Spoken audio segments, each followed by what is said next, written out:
Deep breaths, ladies and gents. We are 2 seconds away from getting underway in the grand finals between GAMBIT and SMB. Both sides have looked formidable in their own rights, catching attention left and right, but it is time to start looking at what's in front of us. GAMBIT can be starting out on the attacking side, and of course that means that SMB will be on the defensive side, and the man on the screen, the babyface killer himself, Nats, has been just so praiseworthy in the last couple of games we've seen. Barely missed a beat. You see here. Therefore, actually, I'm going to deal with the alarm bot here. The door already closed through market, so to deal with that as well as SMB already poised back into spawn. Potentially greet this on the way through. It's Izzy and Poor actually potentially looking to walk this smoke, but the wall going to deny that. Yep, all going down. So a little bit of that mid-control toyed with, but of course the extremities being held. GAMBIT playing a very, I don't want to say standard approach, but a pretty drilled approach. Nothing too unorthodox. Quite similar to what we saw in previous, but now different opponents. Will be Brave on the other side, taking that first real challenge against Redgar, but actually won out by SMB's Omen there. So a big battle to be won in the crossfire. That pinch coming towards A is going to be very tricky to get past, as Russell is going to find Chronicle, and things aren't looking so good for GAMBIT here. No, and the spike not committed either way means they still have to recover that. You can see Nats has found space, but Shados now feeling a little lonely. As SMB swarmed through, he's going to find the first, but traded out quickly, and Nats now finds himself at a 1v4. 12 seconds left, just going to look for some kills here. With that spike not committed, like I said, unfortunate really, this round will slip through their fingers. The first comes through, the second as well, but Durko closes things out. Supermassive Blaze will put the first round on the board. And a good beginning for them. GAMBIT running a very similar look to what we saw not too long ago. This approach for them is it's tried and tested, put it that way. So at this point we kind of then take a step back and say, for SMB, what does this mean? It kind of gives them that little bit of a, I don't want to say confidence boost, that kind of almost negates them coming in as 100% even keel with GAMBIT, but that first round under the belt, just feeling warm in the game is so critical for some of these players, I'm sure. Get that nice early confidence building up. We go back in, and the purchase coming out, nothing too surprising, nothing going to catch our eye really here. A very light investment, just 2 sheriffs and I think a ghost coming out for GAMBIT, whereas SMB, of course, good purchase here, nothing really being missed out. See here if SMB are going to give anything away. Again, Brave to pile on the pressure. As Redgar, once again, he was solo in the previous round. Yeah, forced away here. We'll have to back up a little bit. It's actually Turco going to find Defo creeping up short. And here, Gambit just sending out the feelers, the fact finders. Try and find something at least. Tados will actually. Brave there for the trade. Redgar trying to deal with this wall now. And that's actually making his way over with a spike. So is he going to head up to Heaven with this Marshal? One enemy remaining. We'll find the first, and that's already know inside that smoke. Last alive once again, and as he lands the no-scope as well. The third on the round for him. So good ultimate progress. Again, the things we look towards here, getting the clean round. 4 will survive. And the important one being Izzy. Again, they can ride that out potentially if this one doesn't go their way on a lesser purchase in the future.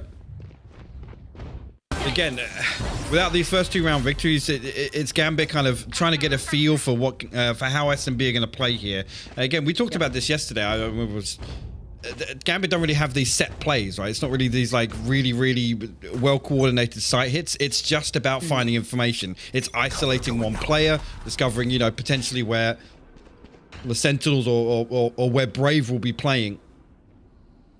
To really find this. This is interesting, yeah. Yeah, death ball approach from SMB, and the payoff is magnificent.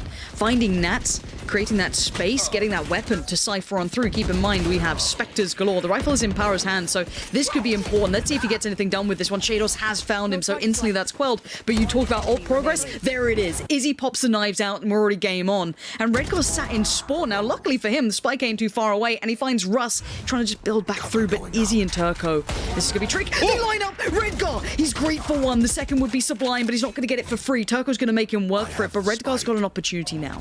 Walks his own smoke, and Turco now is feeling a little under pressure, and he's actually backed away from this. He's gone, okay, that fight's too much. I don't want to take that, too risky. I'll play the time. I'll play for him to get that spike down. I'll let it get into that world. So now let's look what Redgar does with this.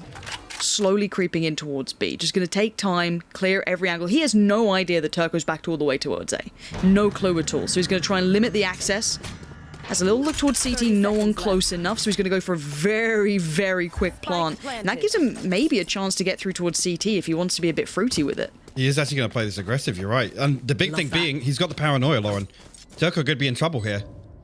But does Redgar even consider this? What? No, he doesn't! Completely unawares! Oh my word. He had no clue that Turco went all the way towards A. He was gambling on it being still towards mid, maybe on that flank towards B, somewhere other than CT. And honestly, that CT position could have worked out pretty well if he'd even considered that Turco could have been there.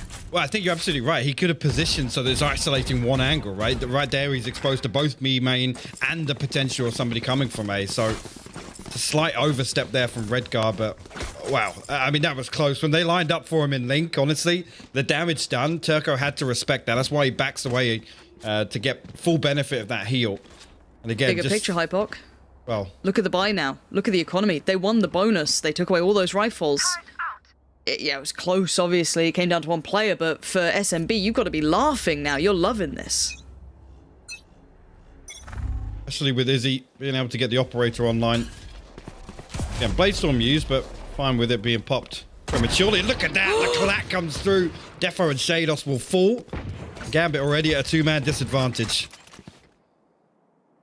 Great work. You couldn't ask for anything more because, again, so, like being Jet, it's a little easy. You can back away. Oh, that's nice work again from Izzy. So well prepared, just stepping back whenever feeling needed. But you can get overwhelmed by the pistols. They can just run you down. They can kind of, you know, as I said, deathball you a little bit. It can be tricky to work around, but that Jet safely playing away with the op there. No real danger as Izzy was always able to back away and had support. We saw that Russ was instantly putting himself on the line for it. No one able to capitalize on this beautiful shot from Nats. But not expecting any less from this man. Gonna give it a good crack. Let's see what he can do. 2 players still to find, and a slow creep around the back as well. Keep in mind that Omen and Killjoy are closing in, and Nats knows his days may be a little numbered. No more damage to be seen. SMB, you couldn't ask for a better start for the Turkish side. 4 rounds in the row, including the bonus. 4 still alive here, coming back in. Their economy is going to be booming. A massive, massive cushion for them now. Gambit really, like I said, rare we've said this, but got to rethink things here. Sitting very, very deep on that buy round. I can't help but feel, again, with Redgar being so far into spawn, not really able to have a hand as soon as that fight breaks out. But from SMB, we're seeing them be very proactive, right? Again, the walk on the bonus round in particular stands out for me. Trying to isolate Nats on that island that we fully expect him to be playing, right? That's his role entirely on that. And they're fighting on both extremities. No one giving away any space here. Mid's pretty open, to be honest, but that's not really a problem with the KJ turret at least keeping some control towards it. That will be the early indicator of maybe paying attention there, but it allows SMB to still fight on either of these sides that Gambit do like to lean towards. We saw that in their previous games. They will take these fights on it, you know, Naps towards B. We do normally have that kind of split towards A as well on the main side of it. And Redgar did make some progress towards middle, so that should pull at least one player into this, but look how deep SMB is sitting at the back of the B site. They are super tucked in here. Yes, I think it's to actually counter what we're seeing over on A, but Chronicle will actually deal with Izzy. First time he's actually been shut down on one of these pushes.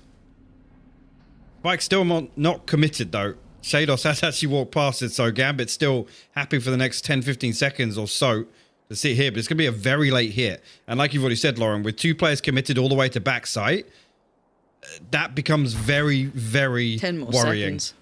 30 yeah, that's a lot of time. And if that Omen sitting CT, which is brave, is just a nuisance, slows down the cross, is a bit of a problem on it, you're going to have issues. TP comes in. Redgar dips out. Doesn't see as much as you want. Jet's now in, but we have to look towards where that Omen is. Already Poro's going to find Redgar, so that's the mid-lurk. That little threat that was maybe building in the back line's gone. Russ is fine, 10 seconds. The spike is now under question. It's under scrutiny. Russ has done so well here. Turco shows his hand. SMB are so prepared. Everything lines up well, and the final player, be it Nats, as great as he may be, is put to bed. SMB are large and in charge here, Hypoc. It may not look flashy. It may not look super, you know, crazy or any of this sort of stuff, but let's put it this way. They took no danger. They took no risks there. They played the perfect game to counter Gambit style. Yeah. And that's the important thing to know. We talk about, you know, these late hits, and one kill can potentially sway it either way, because at that point, Gambit, they commit, they have to try and plant the spike, right? So all it takes is, you know, one bit of resistance and this round falls apart for them. And it just so happens that Turco and Russ allowed to just exist for way too long in my eyes. The TP comes through from Redgar to try and get some information on site, and even then, the position's so deep, and I think Turco is actually playing a really, really tricky spot underneath lane where that's not even noted on the back of the TP. So Gambit are pushing him blind with, what, 22 seconds on the clock? It's just not gonna work against a team like this. If SMB still have bodies, they will brawl. And a well-needed timeout called here for Gambit. Adjust mentality, flow, maybe some of the giveaways, because right now they are being dictated to by SMB, even on SMB's defensive side. SMB are so well prepared for this. As I said, they don't need to overdo anything. They're taking the risks in the right places. I feel a couple of the fights towards that A-long side, the A-main approach, it can be risky. You lose that fight, you feel a bit silly, and suddenly the rotations are a mile away. Let's say that fight towards A goes astray, right? Think how far those rotations from B would have been, sitting back boathouse, you know, again, a little bit of a lean towards that B site. It could have been an issue, but SMB, they believe in their players. They're backing them to win these fights, but let's see what the adjustment is from Gambit here, because there has to be something. Izzy again hunting, and I was about to mention it. Brave needs to be shut down on A main, because you can see that you've already talked about taking these fights on the extremities, but I think Gambit are just afraid right now. They're leaving Redgar kind of solo as well to take that engagement. They're not really in a position to trade either of these extremities. Yeah, where are the trades? And they're not finding value in mid on, you know, as a byproduct of that, you need to find something in mid, and neither of them are happening. And even when they have gone mid, it's been either Izzy actively controlling it, or you maybe have the KJ, your utility still playing a really key piece, and Izzy's not backing away from this. And why would he? He's seen one Sova and no other pressure. Nothing else is being put towards him. Now this round, it is a lighter purchase, but Devo has done well to find Russ. We did put a couple of question marks with Gambit's attacking side when we were watching the games, because, well, Braves made very light work of that lovely control. Again, very, very surgical in approach. But again, this is just specters and odds and ends, so no need to scream or yell. But I did look at Gambit as, how do they find that space? How do they find the openings? I look at other teams, I think, right, well, here's your player X, Y, and Z. Here's how they approach it. We weren't overly sold on Gambit's attack, at least on this map. I think we definitely looked at it and you could see a couple of things here and there. And once again, we're not seeing many opening opportunities. I look towards Defo maybe to create that space a little bit here. He's 1-6. He's not had a great start now. Again, there's a criticism, right? How often do we actually see Gambit stack up for a site hit, right? And these early rounds, Supermassive Blaze are just getting away with murder. They're finding 1v1s where, you know, as soon as Brave finds that kill, the other person on A can rotate off, because he knows there's no pressure behind that. Again, we're going to see Gambit set up in literally identical formation. This time, though, look at Supermassive Blaze adjustment. It's 3 towards market here, because they know they're not getting these fights on the extremities. No, and as well, Brave's read it so well. The audio cues just playing like a symphony to his ears. Now I look towards Defo. Let's see what you can find here. Space towards middle is fine, but it gets you nowhere if you aren't able to then work off the back of it. And you're right, the stack. You saw it early on. Now there is utility to kind of indicate maybe the swing, but bear in mind, it's not just those two. Look towards market as well. We've got the Sova sitting there as well. So there's that third piece to the puzzle, and they've already chipped away at one. Now look how deep everyone else is sitting. They've just left that KJ ult to babysit towards B, and there's a push-up, and no one checked on it. Pora gets away with it. Pora gets away with a second. Gambit are being made to look silly here. SMB are playing so above what Gambit are bringing on this attacking side. And once again, Redgar and Nats, well, they're going to know where they're going to be. Nats might be late lurking B, or it's going to be that late lurk towards that A extremity. We know how they like to approach. This is very, very readable at this point. And Gambit need a pace change or something, because that timeout has given them nothing really here. As I've got to say, Hypok, that mid stack from them was the perfect read from SMB. They are so in their heads right now. It is, and I think it's on the back of, we talk about Gambit, you know, having those fact-finding rounds early on. Supermassive Blaze have come away from that just laughing, honestly. They found a couple of points of resistance a few times towards B main and towards A main, and again, in the next few rounds where they don't feel that, they know that hit's coming through mid. That slow, methodical push that Gambit have shown us time and time again over the last few weeks, they know it's coming. I absolutely love that adjustment from Blaze. And while we have a second, as we did have the save of the 2 rifles coming through, do want to give a shout out obviously to our wonderful observer today, which will be Sapphire. Love to always have her on the keys. She does an incredible job, and at 7-0, I mean, she knows which side to be observing apparently at this point. Makes her life much easier. But still, outside of that, though, we have to kind of now focus back in, because the money's going to be a bit weird, right? You can have the 2 rifles. They are able to get a third up with Chronicle, but obviously on the light armor, and it might have cost him on some utility too. I don't see the Owl drone coming up, so again, a couple of caveats to this buy, and it's not looking perfect, but this is different. Hey, they've stacked we have up. an all-in piece potentially. This could be maybe a big difference here, and it looks like Pora is the one who's going to be kind of charged with dealing with this. Maybe an expectance from SMB that's going to be that B piece coming in, but it will be the A hit. Well, that's it. Pora only 1 away from the lockdown potentially. Able to employ that. No, Russ is actually going to get slowed down by the turret. Sorry, Shados gets slowed down by the turret, and Russ going to convert with the Hunter's Fury. Defo now got to get something done with his Blade Storm, Lauren. Okay, Spike now going down. Time will be on their side. Sees the picks up. Nothing comes from it. And now this is where the problems start to begin. SMB start to retake the sites, and there it is. Clean perfection from SMB. They don't look like they've broken a sweat here. No, they look so comfortable, and you know what, dare I say it, this is looking sloppy from Gambit. And that's not something we've used to characterize them at all so far. And for the first time being that they stack up like that, it's on the back of a turret and the Hunter's Fury that entire execution falls apart. Again, look towards Defo to be the front man, to find something on the way in there. Even if, you know, somebody, Shados is obviously a little further behind with the spike. He needs to push a little deeper. Yes, the smoke's on heaven, but they can't just run in and plant there. They really can't. But again, I don't want to just highlight this as pure negatives for Gambit. I think that when we've seen Gambit in the past, they've gotten away with this a fair few times, but SMB have made great adjustments to be so prepared for this. I feel like they are pressing every single pain point that Gambit may have had, especially on this attacking side. Now, Gambit are no slouches once they get to the defensive side. They are phenomenal. They're one of the better teams, I feel, at doing any of this. But at this point, I just feel like SMB's preparation is very good. It may not be completely detailed towards Gambit. You know, maybe they're not the total anti-stratters, but what I've got to say is every small issue we saw potentially, we were highlighting, oh, that could be a tell, this could be that. SMB are so prepared in every facet. My concern is even when we go to the defense is we're probably going to see a big pace change from Supermassive Blaze, right? And you could argue that actually on some of these buy rounds, we're seeing Blaze play it much deeper than we would usually. Yes, we saw them get very proactive in the early rounds, but seeing them just sit back and anticipate a push the way they have from Gambit, it's kind of uncharacteristic. So Gambit are not going to have a very good grasp. If we're looking at an 8-round deficit, and even if Gambit close out the last 4, which is looking very unlikely, I'm very concerned for the defensive half as well. Now, this is a switch up. Izzy's going to have to deal with a couple more players here. Normally, it's been a max, I believe, 2 coming this side. Oh my god. But Izzy's still able to isolate Shados, and that's a big indicator that this is something different here. Shados being here, there's the lean in coming in from Defo, who's going to be able to get past a couple here, but Brave leans into the danger. Man. He thrives in it. He takes down Redgar and Chronicle, and it's all gone to absolute... There's no other way shit at this point. It's that just got sliced apart by SMB. Again, the adjustment from Gambit wasn't a bad idea, but look at how SMB just handled that Hypoc. It's crazy, and again, see Nat's in a position here where, yes, he's last up, no stranger to this scenario, but effectively by what Supermassive Blaze are doing, they are pretty much countering him, right? They're not even allowing the possibility for Nats to find anything else on the map. Every single time Supermassive Blaze stack up, they're finding value. They're making absolutely sure that they're mitigating this risk as much as possible, and it's fantastic to watch, honestly.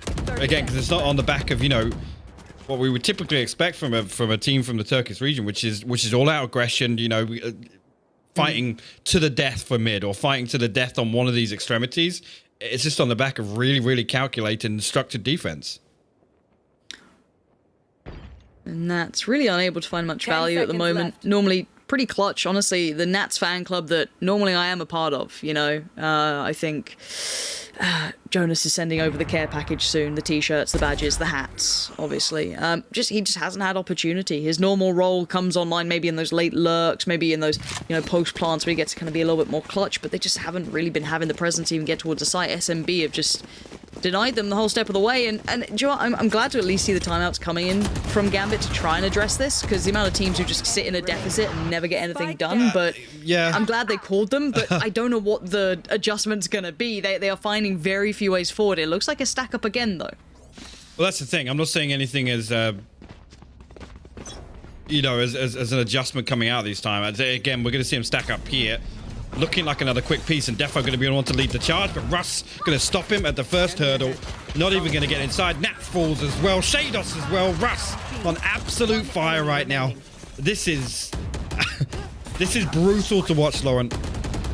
It is, and you thought the turret was going to be maybe in the hands of Killjoy, but apparently it is going to be Russ just standing there, mowing down anyone who would step through that doorway, that precipice on towards the other side, and here comes the flank from Redgar, excuse me, towards Redgar from Brave, and there it is, Turco to shut it down. Oh my This God.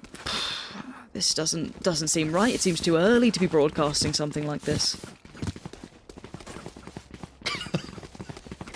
It's actually insane to see, and again, once again, this is a round where GAMBIT stack up. They want to try and take this fight, but like I said, it's the first point of contact.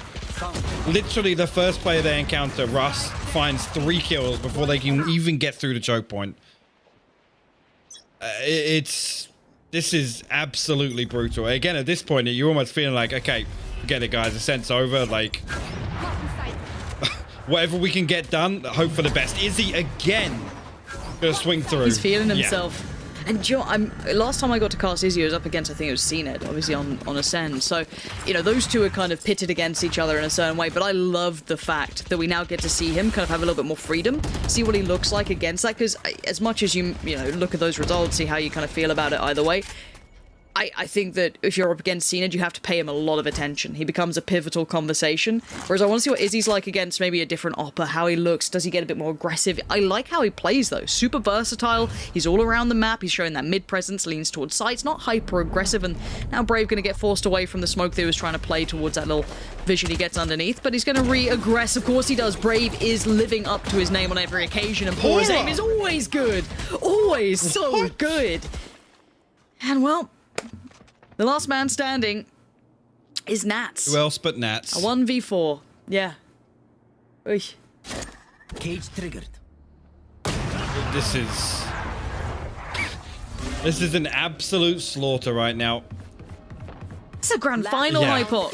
Why is it 11-0? I mean, What's happened? let's talk about this for a moment, because the only thing, right, that really causes problems for GAMBIT would be somebody like Izzy on a jet with an operator coming online, because they effectively have no tools to deal with it. I mean, what do they have? They have Chronicles utility and they have Defo, right? But without getting a solid groove, you can't take that operator battle because of the economy. They've barely got themselves towards 3 buy rounds with the number of rounds they're forced to save and carry a Spectre in. It's so difficult to dig an operator out that just keeps rotating like this. Izzy just... and every time he moves, he finds another pick somewhere else. So it's like GAMBIT then have to reset back another round.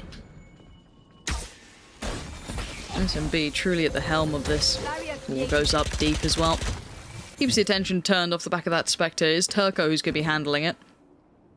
He's the only one really, I guess, dedicated towards B. You do have the Sova leaning a little more towards middle, clearing that out. He might come back off the back of that Aldrome potentially, but we'll see. But again, no big interest shown by GAMBIT early on. A little bit of a lean towards B, sure, but beyond that, it's falling away and looking towards A. That's what I mean. 30 seconds, and they've effectively achieved nothing other than potentially keeping one more player of Supermassive Blaze committed towards B side by breaking the wall. That's it. They're still going to come in here. Izzy's still posted up.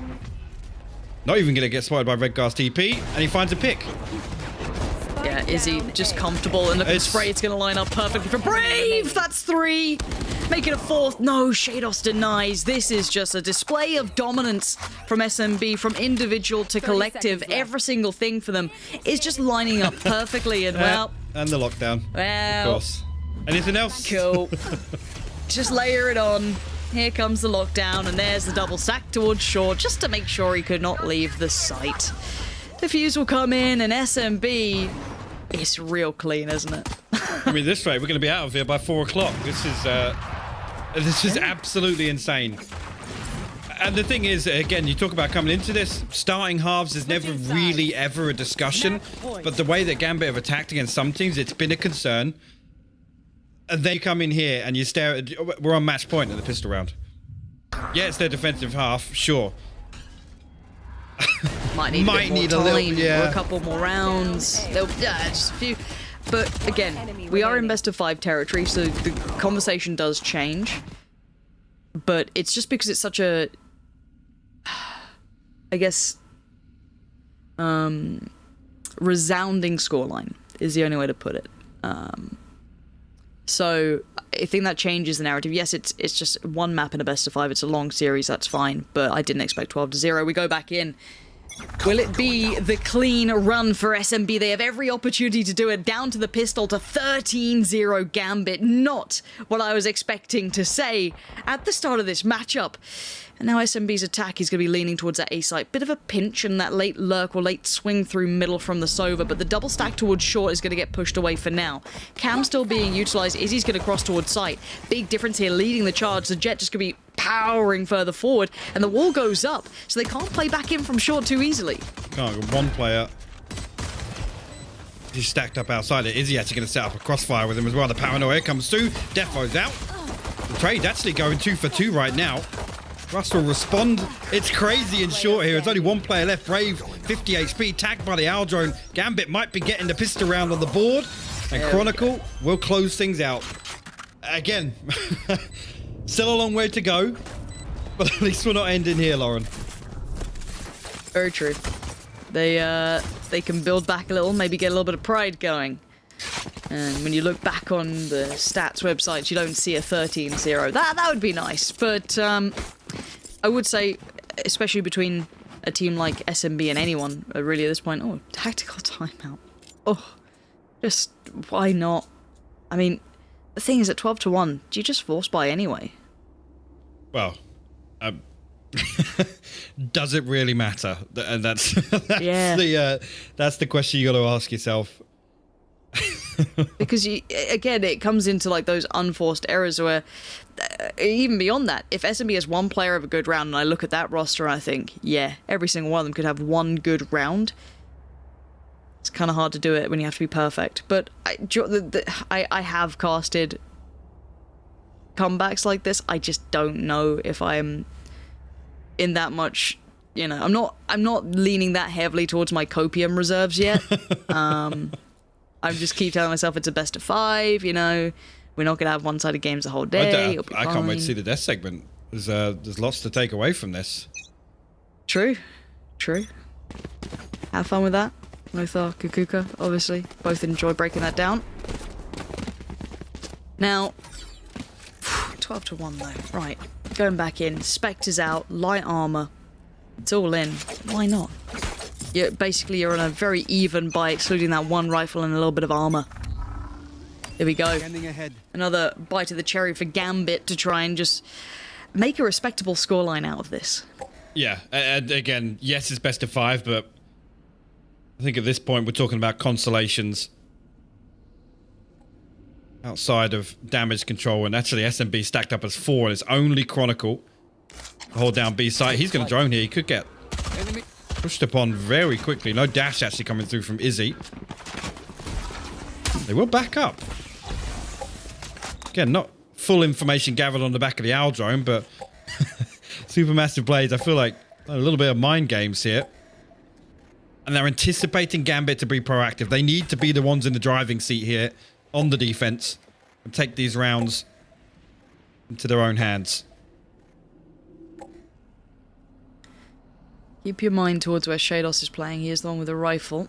If he's in the right place, maybe the right time, he's probably going to start leaning now. They're going to see the utility come in. It's down to Defo on the side. He does have support there, but there comes the cross. Izzy's already in. Spectre's up close. It's a pretty even fight, and there it is. Damage side to be done, but it's just absolutely decimated. SMB take the site, and now GAMBIT are in all kinds of trouble. We've got to see if Nats can bring up some of that brilliance, if Shados can have some of that punch to the power that he brought just those couple of days ago, but now a 3v5. Yeah, lots to do here. Shados actually going to take some damage on the way in. There are a lot of these close angles here, but SMB stacked up, Lauren. It's going to be so tough for them to break through on this retake. In time. That spike is sticking pretty quick, and now here we go. Redgar leans in. That's one. Needs a second, and there we go. It's actually working out. It's just Izzy. But Oh maybe my Izzy God. is enough. Just when you think Gambit are going to get a little bit of breathing space, a little bit of relief, Izzy's there to shut them down. A 3-piece with the Spectre to close out map 1, and wow.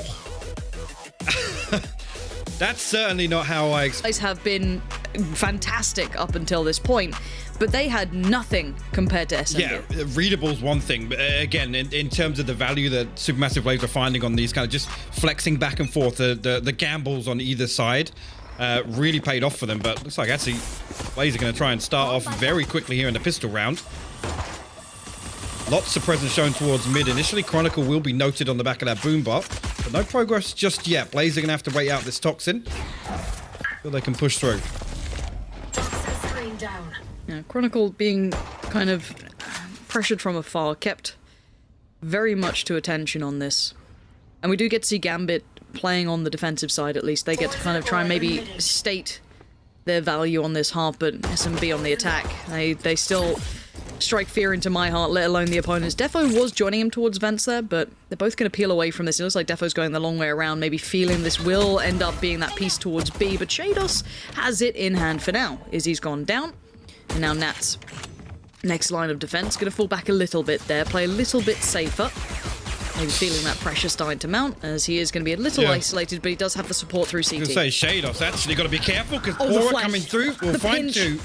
The B site wide open now, other than Defo, who will find Turco. Spike And Spike down, noted, B. but a 3v3 nonetheless here. 30 seconds left. Defo got to be careful Yeah, not but to look fall. at the other two. Yeah, they've got to be so cautious about this. Bear in mind, the other two were a little bit further away now. Luckily, Chronicle has joined towards CT, but a quick play back in here. Defo wants in, and he gets in. Pora's going to be removed, but there's still two players back of sight, time in their favor, and a wandering Defo gets his head taken off. And adjust as well. That's going to relook. Brave needs that. It wasn't clean. Tries to fall away in the frenzy with the punish, and Redgar. A lovely round and a needed one for Gambit to just maybe find some reassurance here.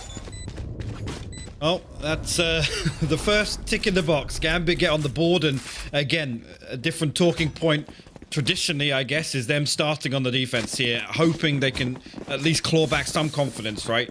This is where we see them really, really in their comfort zone. But again, thinking back to previous series, we look at the win conditions really versus previous teams, actually, where they lost out versus Liquid. I mean, a key component of that was how clutch Nats was, right? How many rounds that he actually saved for them. And the way that we're expecting Supermassive Blaze to play this, they're going to be stacked up. They're not really going to be able to isolate, you know, these 1v1s the same way here, at least. But round 2, get off to a quick start. FO actually going to swing and miss there with the Marshal, and Supermassive Blaze once again stacked as 4. Pora elsewhere. Yeah, pretty even buy as well. Oh And they're my super God. close to this. SMB going to take the first as well. There's a follow. Look how absolutely ferocious they are on the aggress, but it's going to be Shados to control and at least quell Izzy's attempt at getting control towards Heaven. But Nats is now on the case, going to fill that void. And there's still a couple of players lingering around. Bit of info found off the back, but then look towards Ram. Turco, good work on the trade there. Still finding value to keep a 2v2. Now, Spike is with Turco, so got to be a little cautious, but they know where Redgar is. It's that final player, Shados. He was last noted towards Heaven, but not going to be an easy find here. Gambit going to make them work for this. Actually, Shados backing all the way up, I guess, in anticipation of Pora being unnoted thus far, but No charges left. Durko able to buy enough time to get that heal back online, get himself back up to a little more comfortable HP at least. Shados looks as if he's got a good read here.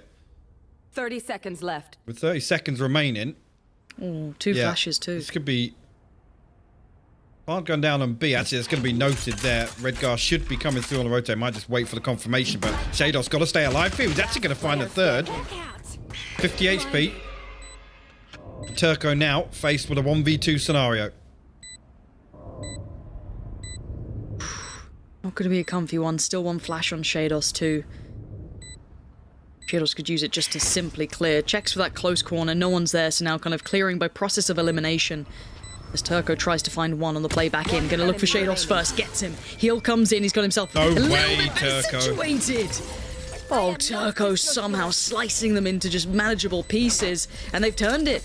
That's going to be the round back in favor to SMB. They've broken the back of Gambit so early. And now. this is the concern really on the defense here for Gambit is stylistically. Again, you talk about, you know, being overwhelmed and how clutch Nats can be in certain scenarios. The spacing we saw there, and again, just the all-out, dare I say, arrogance, right, for Supermassive Blaze to force that hard into heaven. Gambit have to respect that, and they're already playing very deep on a lot of these defensive setups. It's not as if they ever really flex out in the early round. They've got to keep that in mind here.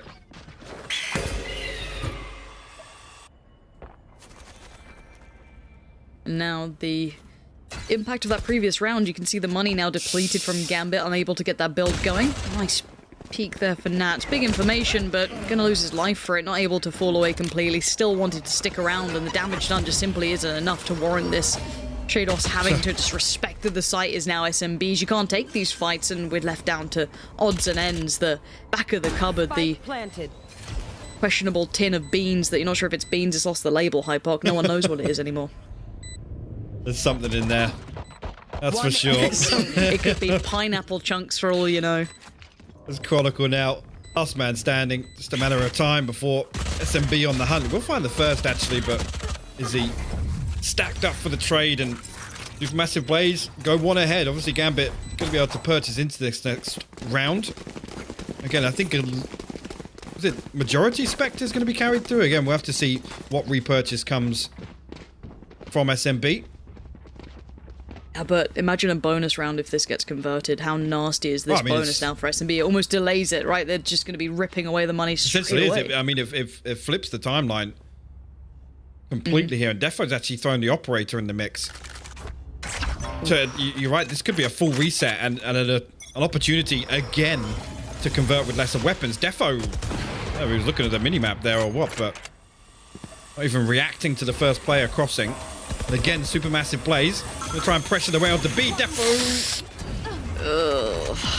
He's not loving this so far, and Izzy's going to take that opportunity to move up. He's even seen the barrel towards heaven as well. Just on those rafters, it was Shados, but still controls towards Pora. That's good work. Now, there has been damage chipped away at, but it's not enough to write home about yet. Seekers go in. This is going to confirm that everyone is here, but that wall's going to keep them somewhat safe. Flash to follow, and now maybe the play back through. Nats can at least catch the cross here. The wall now gets eliminated. He's in a bit of trouble, but he's going to find the first trade for Russ. This is again a round that truly Gambit needs to be clean, and now this is where the problems start to show and the cracks begin to be seen. As Turco and Izzy just got Chronicle to find. This is a disaster in the making, Hypoc. Absolutely clinical from Supermassive Blaze on that round. Again, the ability to just sit and freeze for 10 seconds to completely negate 90% of Gambit's utility was absolutely fantastic. And again, Defo, I gotta say, in a couple of positions there to do damage. The first pick slips through his fingers. He backs up towards spawn again, waits for that kind of lull, waits for the rotation to come through, then dips back outside the smoke and absolutely punished for it. This is when you start to worry already. The Supermassive Blaze now, look at the purchase. Again, they essentially have a double bonus round here, Lauren. You could not ask for a better way for the economy to trickle for SMB. They are going to be so pleased with this. Quick flash though, Izzy has to respect that, but this Brave is going to get played in off the back. He's got support from Turco, who's got the back lines, and look at this denial. You could see the intention from Gambit trying to get that pinch of pressure down middle, but Pora's found the final. As Gambit just don't seem to have the fire burning underneath them right now. SMB are greeting them every single step of the way. And once again, the money continues to swell. 3 alive, rifles maintained, Gambit's money, I don't know where they're going to be. They can get a purchase, sure, but they are just living in just paycheck to paycheck right now.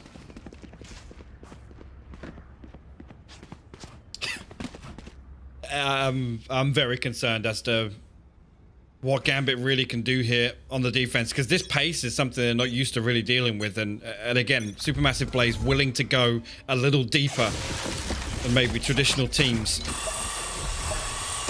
We'll see a little bit of an adjustment here. It's Conical to pick up the slack towards B here, so a different setup altogether. Got your trail. Leaker's popped from Blaze. Actually, is he going to pop through with the showstopper here? Gets very deep. Redguard will shut him down and no follow-up.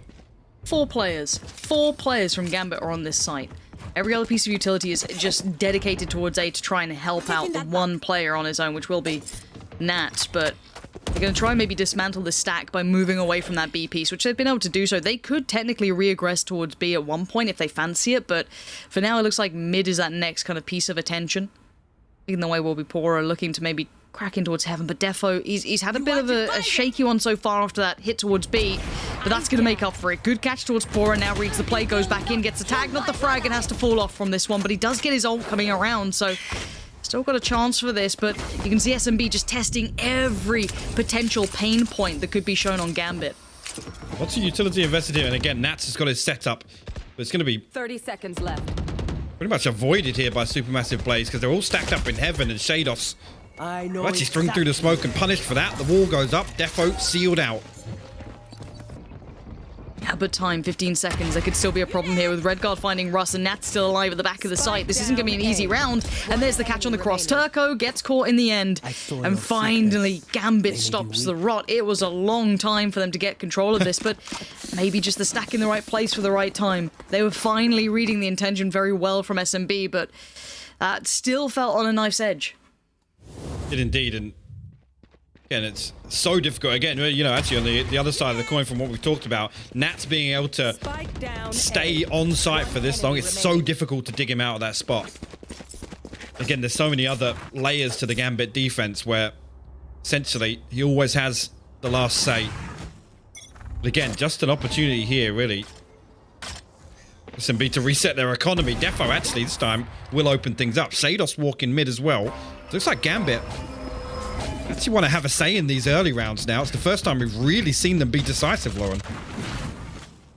And it's exactly what the doctor ordered. They need something to, I guess, stem the bleed. And if that's the answer, so be it. I'm more than happy to see an answer come through for them. Maybe a closer game could be had, but a lean towards A brings the likes of Nats into question. Sitting in hell, watching towards the push through from heaven. Pora gets seen. And the utility follow-up as Redguard wants to close the gap. And he does so. That's a good bit of work coming in. That's a rifle now removed. Nats finds an isolated push out from Brave, leaving Turco and Russ really not finding much ground here on this approach towards A. Redguard caught going for the upgrade there, and Russ the last man standing. You can do any more damage, really, because, I mean, here you're looking for Gambit. 30 seconds Show left. diligence, not give away too much here, because their economy a lot more fragile. Right now, you see, yeah, Gambit happy to sit back. 16 seconds left now.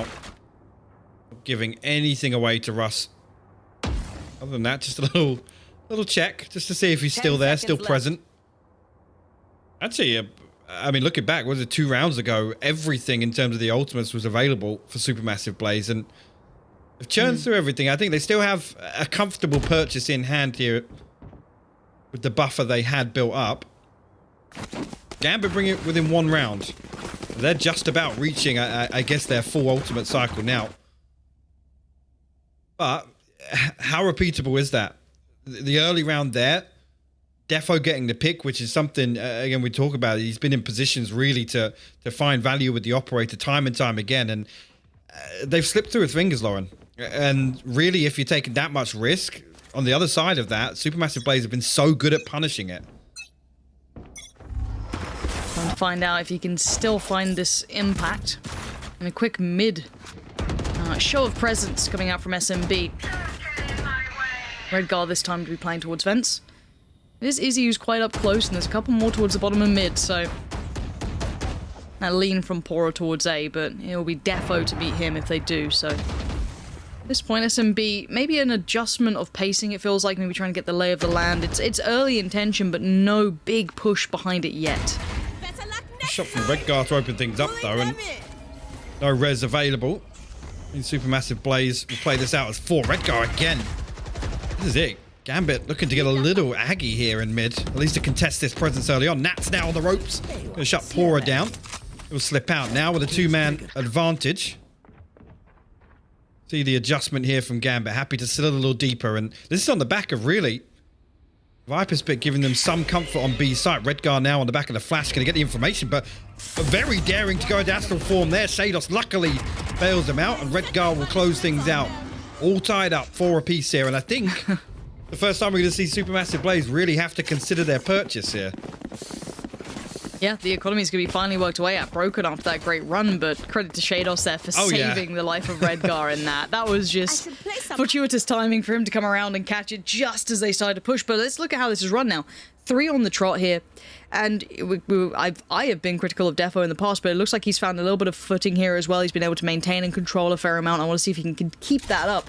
This mid piece that SMB have been running has been countered, and it has been with a little bit of a dash of aggression here and there. They're actually taking those fights. And maybe a faster piece coming out, because it looks like Pora's going to lean forward early. But look at this purchase. It's not massive. It's got a little bit of punch behind it. It's not completely weak, but Redgar is going to pick out Izzy, and it's going to be the follow-up probably. Oh, the adjustment. It's Chronicle from up top.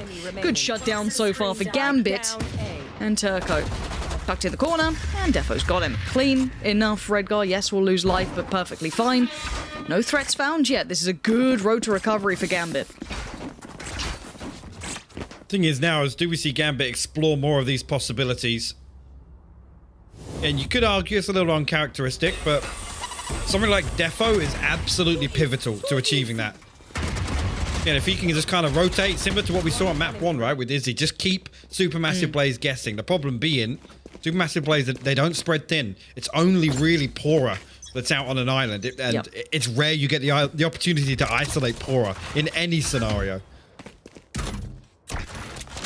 Yeah, he doesn't make it easy. But Shados has been finding a little bit of that form that scared people not too long ago. Flash goes in, and again we know that Gambit will take some fights on this. Chronicle and Nats. Yeah, double facing this time. Previously it was just Nats there after the fallback from 1, but this time they were both actively facing from vents. But you are going to see the now adjustment. Seekers go in. Confirmation found. Gambit. They're keeping track of everything that SMB are trying to do here. Yeah, actually, neural theft going to be popped, but the information already gathered. Russ will deal with Redcar. Seekers in response here. Actually, Shado's got to be careful inside spawn. Spike will just now cross. Have ourselves a 4v4 here. Do Gambit. I'm ahead of the curve here, ahead of the spike plant, Lauren. It's a good flash. On the flash, it looks like Nats wanted to, yeah, and it's worked well. Really good push off the back of that flash. Sets a lot of players into motion, just turning the eyes away as Shados. It's not a fun scenario to be in. Spike's now down. 1 to the left, 1 to the right, and 2 on the back lines. Turco with the find, and SMB hit the brakes for a second, but that just re-aggress, that re-push in, that re-kind of approach just works so well for them. They've done that a couple of times now, especially towards B, just kind of weathering the storm for a second, and they seem to come out on top. But 5-5, a much more competitive scoreline.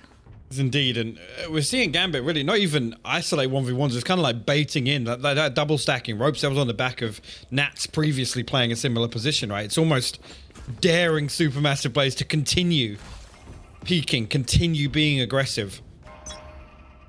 Right there, I mean, they're able to recover perfectly.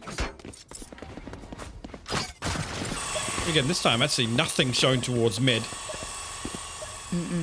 See, actually, on the back of this spy cam, there is a flash out from Shados. So again, they're anticipating Massive Blaze coming in hot.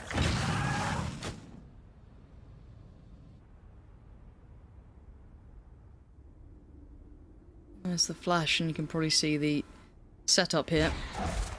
Camera playing. Could give it away though. It will. Yeah, there you go. Shados now forced to use the utility, spots the players pushing through, so confirmation now granted. Nats, lovely information work here. The flash just caught it. That's a little unfortunate there. That could have worked really well as a combination, but not to be, and then there we go. So Dog to kind of re-give the angle over, but this is, if anything, just funneling SMB through towards A, but the rotation comes in. Shados in the right place, right time. Redgar still buying time. Flash comes out. Gets the confirmation again, but they're not finding ways in. Defo still controlling it. That could have been maybe the breaking point, but no. Defo catching out Pora makes this very difficult. Nats, he's in a corner. He's only going to get 1. The res comes out, and now the Pora comes through towards B. But keep your eyes on where Chronicle is playing. A tricky angle to clear. Going to get 1 spot a second on the cross. Going to fall away and wait for support. The correct call, but Shados just gets Ferrari peaked by Turco. Centaurus peak, just honestly SMB peak. Look at what they're doing to them. And all of the contingencies there were fantastic from GAMBIT as well, but it just comes down to headshots. Just literally getting slapped off every single corner. Turco currently 15-5 here.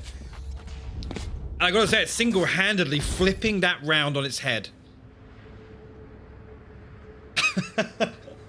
That was absolutely insane, Lauren.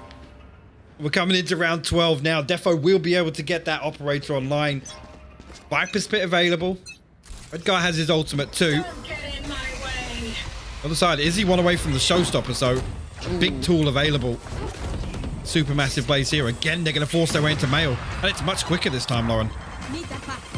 Substantially after maybe forcing Defo off that angle, here comes a trade out. The doggos does get caught. Shados just wants to peek in on it. Don't blame you either. Flash!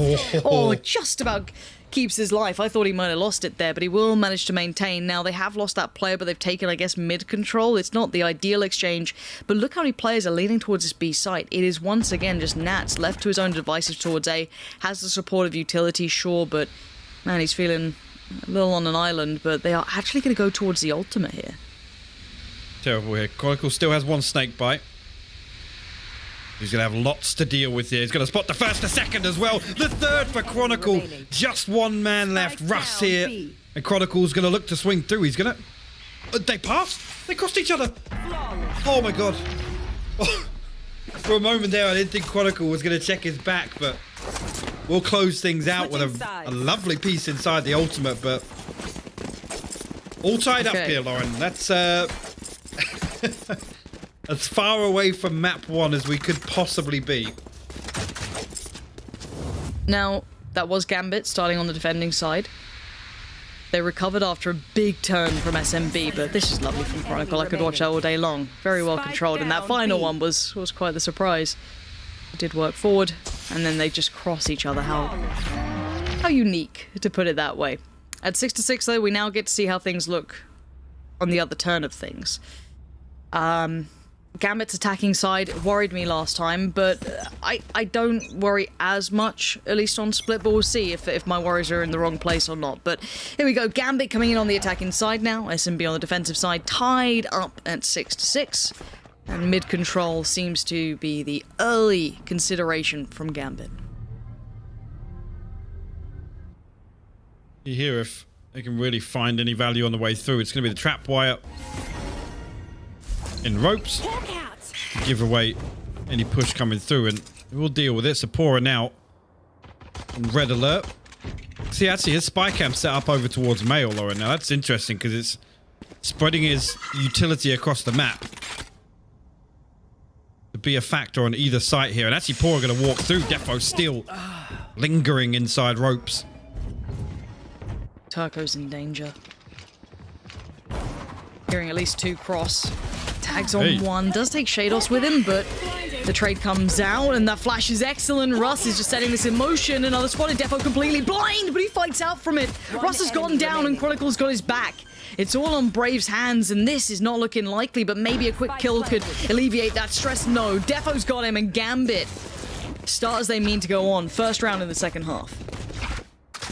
Up there, I think Pora just slight misread there. He felt as if they'd obviously tried to bait out that rotation by dealing with the trap wire, and they were going to drift back into mid, but Defo ready and waiting. Here's, well, only a sheriff. I think actually only 1 thrown in here on the back of Russ. Going to ride this one out. See here, Gambit how to play this. Again, they're going to spread very, very wide on this default. Spike not committed at the minute, and Supermassive Blaze actually going to stack everybody towards A site. I think pretty quickly Gambit should be able to figure this out, how cautious they are in approach. I think it's going to be Defo and Shados to really try and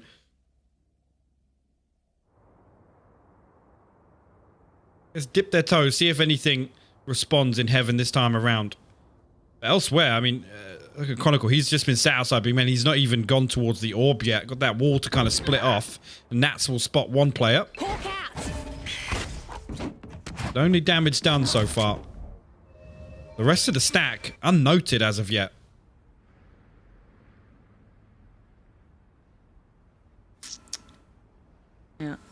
Slow and steady. Gambit being very cautious. That's going to be the one in the middle, so make sure those rotations are going to be a little tricky, so they have to go the long way around. Defo clearing sight, and I think at this point you're feeling, right, left. that was probably an A stack, boys. We should be good for the plant, but how close are they? And there we go, spike plant down, 5v5 post. We look to see what damage can be done. This is purely classics. This is as ecoed out as you're going to get. So again, for Gambit, you're looking, oh, I'd say 4 alive, if anything. Let's see what they can do with it. A late play coming in as well from Nats towards Heaven. He'll be able to kind of maybe pinch on the cross. They do go for a bit of a burst here. If not, they wait CT and accept fate. Stacking up here to do a little bit of damage if possible, but it's going to be an absolute feeding frenzy here. Turco actually going to get stuck inside, but we'll fall to the spike anyway. That's fine. We'll write that one off altogether. Just looking to make a late hit there to do a little bit of damage for some reinvestment here, but it will be a flawless round victory for Gambit. An opportunity here, a very good opportunity actually, as a fully fledged bonus round. Again, talk about the round timeline. Not too dissimilar here, even if we get the response from Supermassive Blaze here.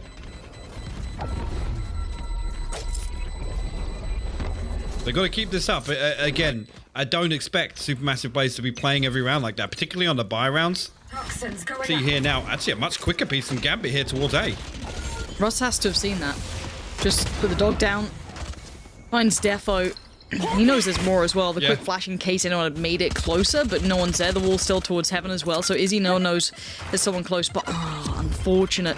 I didn't find. That could have really caught Nats in a bad spot, but Izzy's aim is still going to be true to him. Finding 2, the third's going to evade. Redgar's got it. Now a bit of an extended bonus, but keep in mind, this is still a 2v3. It's not out of the realm of possibility. The Rifles seem also aware of where Chronicle and Redgar may be. Brave with a nasty position to clear if they kept going this way.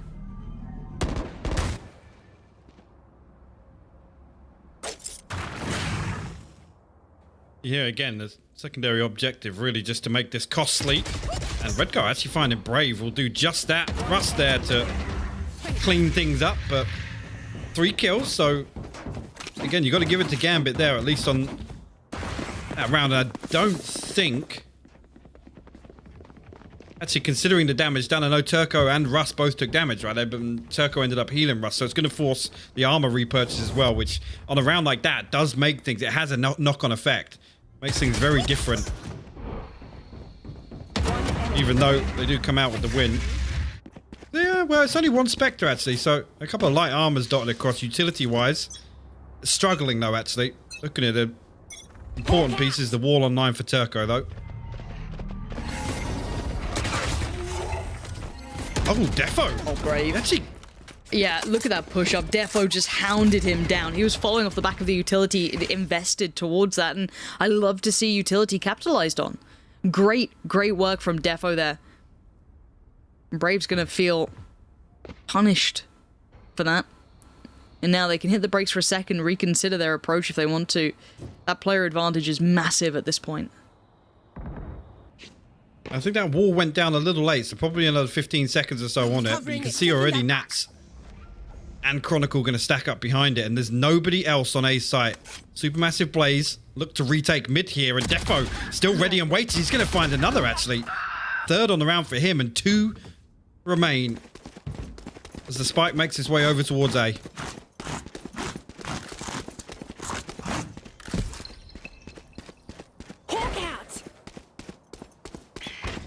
No one on site to take that, so let's see if they feel confident enough to work forward. 30 seconds left.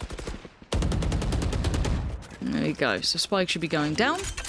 Took their time to clear. Didn't want to get, ahead of themselves, get caught off by someone lingering around, but Turco and Russ are pretty far from this hypoc. Yeah, and I think the consideration here, hold on to these weapons. I'm not sure exactly how they're going to look after this, but and no strangers to piling in, being proactive on the defense, and Again, trying to find something on the back of these weapons. Izzy one away from the showstopper as well, so potentially going to see a play one of the orbs, at least to make that a factor in the next round. Again, effectively cancelling out the requirement for one of these purchases at least. And again, as I said in the previous round, still keeping full armor, and the light armor, at least on the side of Russ, kind of lessens the dent on that purchase in the next round. Gambit now, 2 ahead. Looking for, I gotta say it, looking a bit better in terms of the attack, right? And Defo is certainly a talking point in that regard as one to kind of lead the charge. But I mean, we've talked about this before in terms of Gambit's typical composition, right? And how there's not really any enablers other than, you know, the Sova that appears. But here with Shados on the sky, that's a very different play style. And I think as well, Defo coming online is important for Gambit in a number of regards, right? Because they don't often stack up, right? So they're looking for these kind of 2 or 3 different points of contact, whether that be Nats or Chronicle on one side of the map, or Defo in mid. So and this is the thing, and I'm with you, right? The difference when, as much as you can look at Defo and say, well, he's not getting entries, well, he's not got, you know, the sky working with him or something he can work off. It's very hard in that traditional composition, I'm sure. So already that difference in what the previous round where you saw Redgar's utility, Shados's utility, both finding huge impact, kind of proves that, okay, well, Defo can easily work off the back of that given the opportunity. Actually, that's a really integral thing in this half. So this is a great look actually for Gambit, a good adjustment coming out here. This is interesting to see, and I want to see how SMB now maybe find some composure, because it feels like they haven't quite found that footing here. They haven't quite found that, I guess, groove to it yet. They have been dictated to by Gambit. So we go back in, 7-9, Gambit do lead, and SMB haven't been quite able to find their footing. In this round, probably not too much different. They do have the 2 leftover rifles. The rest, pistols galore. Yeah, not making a play for the orb early on. Izzy's going to have to rely on getting a kill here, but again, a good reactionary ultimate here, especially playing inside ropes. But a little bit of an adjustment here. As I was talking about the 2 players on the extremities. Chronicle over towards A this time, and it's Redgar in B main. Defo will fall. Russ thread the needle on the first, and that weakens Gambit's approach towards mid in this round. Weapon unretrievable though. Well, this is getting tricky though, because Defo's been the one who's been finding these entry picks, Hypoc. I get a little nervous now, even though they're up against, I guess, the timing of that, bloody hell. Redgar's just like crept away like, no, I'm having none of it. No, but again, bear in mind they are outgunned here. They are, you know, for SMB they have the numbers, but the weaponry is still not quite there. The Seekers still going to highlight this A piece is coming in. 30 seconds With a left. couple of sheriffs here, or one sheriff, one ghost. Poor and Izzy could catch a spike here, Lauren. They definitely could, but Nats has found Russ. Let's see if Pora can do this. Here. Has he hurt? Yeah, he's definitely heard something. Izzy just looked away. Redgar, he's got to find Pora. He gets Izzy, and now maybe the saving grace. 10 seconds to get towards site. Needs to just move in. The 2 rifles still remain, Brave and Turco, but man, that timing could have been different. Yeah, so coming out Brave will actually deal with Chronicle here. 22 HP though, going to be difficult to get any closer. Turco does have that heal. If he can get a little closer in screens, at least a fighting chance. There we go. Hill given across. Brave now getting boosted back up. First pick worked on there in the post bomb, but no, it's going to be Gambit. Really well controlled. I was worried after that pick on towards Defo, if I'm going to be honest. As soon as he fell, I was like, okay, this could be a problem. We've got the rifles in the right place. Maybe they'd isolated that player who's bringing in the spike. That could have been another, you know, potential pitfall, but it wasn't. So now double digits found for Gambit. This feels very grindy, though. It's not an easy game at all. I think as well, with the spike hitting that rotation when it did, I don't want to say it's lucky, but it's unfortunate, I guess, for Supermassive Blaze not to find that kill onto Redgar, because again, that's spiked down and potentially changes the course of that round. Again, 3 players really committed towards mid to address Gambit's setup previously here, but they won't find anything on the back of the flash, and that will draw out the rotation, the wall going down in heaven as well, to give them a little breathing space for the time being. And Now look at it though. You want to Trying to find it? capitalize on the back of it, and GAMBIT actually might be walking straight into the stack. Fast. Defo is so blind. He had absolutely no clue what was going on. Brave's still here, gonna post himself up on the corner. See Turco trying to keep their attention drawn. There's so many players on this site, but now look at that lurk through towards heaven as well. There is gonna be a player coming through slowly but surely, but Nats is denied right now. He can't make that presence noted, so a pause has to be made almost here. GAMBIT need to wait a second or two, live out some of this utility, try and just hit the brakes. But I don't think they can even disengage really away from this hit. They have to keep the spike's committing to there. this. They dropped the spike. There's the flash. There's Izzy gone, and there's Turco and Russ. Redgar and Shados are down, but there's still many players here. Pora's found Nats. That's the lurk through on Heaven gone, leaving just Chronicle alive, and the stack in the right place at the right time. And SMB reading it very well, controlling that lurk, and Izzy finds Chronicle in the end, and SMB are back into it now. They found another. They found a little bit. And maybe that opens up the chance for the rest of this half. But at this present, that's the first real stopper I feel we've had on GAMBIT. Yeah, the problem is, we talk about the previous map, it's the first real time we've seen GAMBIT, you know, step up and try to piece together, you know, a stacked execute. On the back of the Cosmic Divide going up, Defo going in with the spike, and I think a team flash actually coming from the back lines. Yes, it's a stack from Supermassive Blaze, but a couple of slip-ups from GAMBIT along the way. The spike carrier being the main one for me. How often do we see GAMBIT not commit the spike either way in rounds? So a little uncharacteristic. Ooh, Shados. Big man fight towards middle, and the combination between him and Defo has been pretty deadly. Now this could be a no res actually. Turco not able to get that up yet. I thought he was there, but no, he's still one away. But got your trail. Seeker's coming in, looking to see if the player peeks with it, but no, flash to follow as well. And now there goes Defo, and now suddenly the res is there. Turco can get his buddy back up. That's Izzy, but Pora's lost his life. Now where is that spike though? A million miles away from being relevant, but a 4v3. Shadow's got to be careful here. Russ actually responds. Spike. Yeah, I mean, there's none of this matters right now. Nats walks through just a really weird round. You look at that versus the previous round. Now, I ask the question once again: what the hell is Defo doing, dashing in with a spike? These set pieces continue to concern me for GAMBIT. And it's so strange to see a team that fundamentally, in terms of the protocols they have in place, looks so weak in terms of these kind of choreographed sight hits, Lauren. It's very strange. I've got your trail. Yeah, at this point, What is this? watching how this round went down. Is that Yampy? Yeah, I'm not Has Yampy sure. got onto Defo's account? That was a straight up Yampy move. It's out of the Yampy playbook. I'm not sure if we love it, but it's there. Now, this has worked down the money, though. Now, luckily for them, Defo can sit on his ult, so that's still okay. Gonna at least even some things out. Figure of utility through towards heaven, but no big information found. Oh, here we go. Tries to avoid paint shells, and you can see 60... A little bit of damage done, but he's right back up. He'll be fine. I think he wanted to dash into heaven there, but a little bit of a I thought a so little for a bit second. of a misclick, miscalculation on the timing there, and doesn't even get through the choke. So GAMBIT now have to slowly approach this. They flash themselves into ropes here. Turco actually ready and waiting. Defo will find at least the first. There's still 3 players to deal with on a site here, Lauren. Yeah, and I don't know if they're going to realise this, because the gap can be That filled camera's towards dirty. fence, so that's another player kind of filling the void, and here we go. It's going to be towards the site, but Defo's found Russ. That's pretty important. Pora's got the trade out, but Pora's still on the back lines. Oh my He is God. doing such good work for SMB. Defo's going to try and thread the needle. He's denied! Pora! Huge impact this round. As now Izzy up against Redgar, and Izzy's just going in. This is a BDP if I've ever seen it. Look at this guy. Izzy has crossed that gap, and I don't know if Redgar is going to be fully aware of how close Izzy could be. Still has the bot to hand. but the Izzy! Op is more than enough. Izzy is nuts at this game. There was a second there where I think he was contemplating wall banging, and his crosshair lined up perfectly. It was on, dude. Doesn't matter.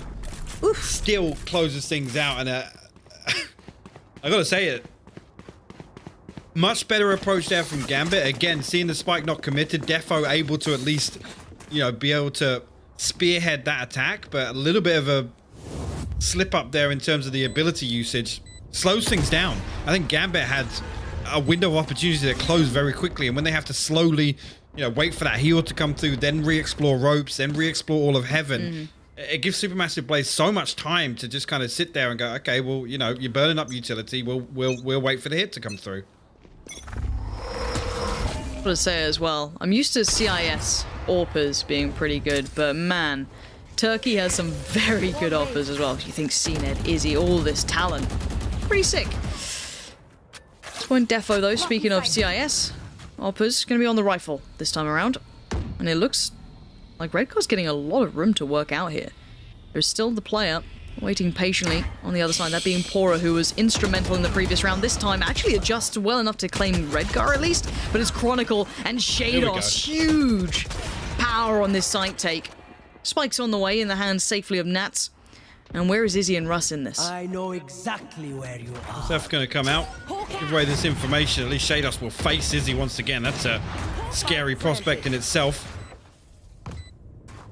Him and Russ will pull back here, hold on to the operator again.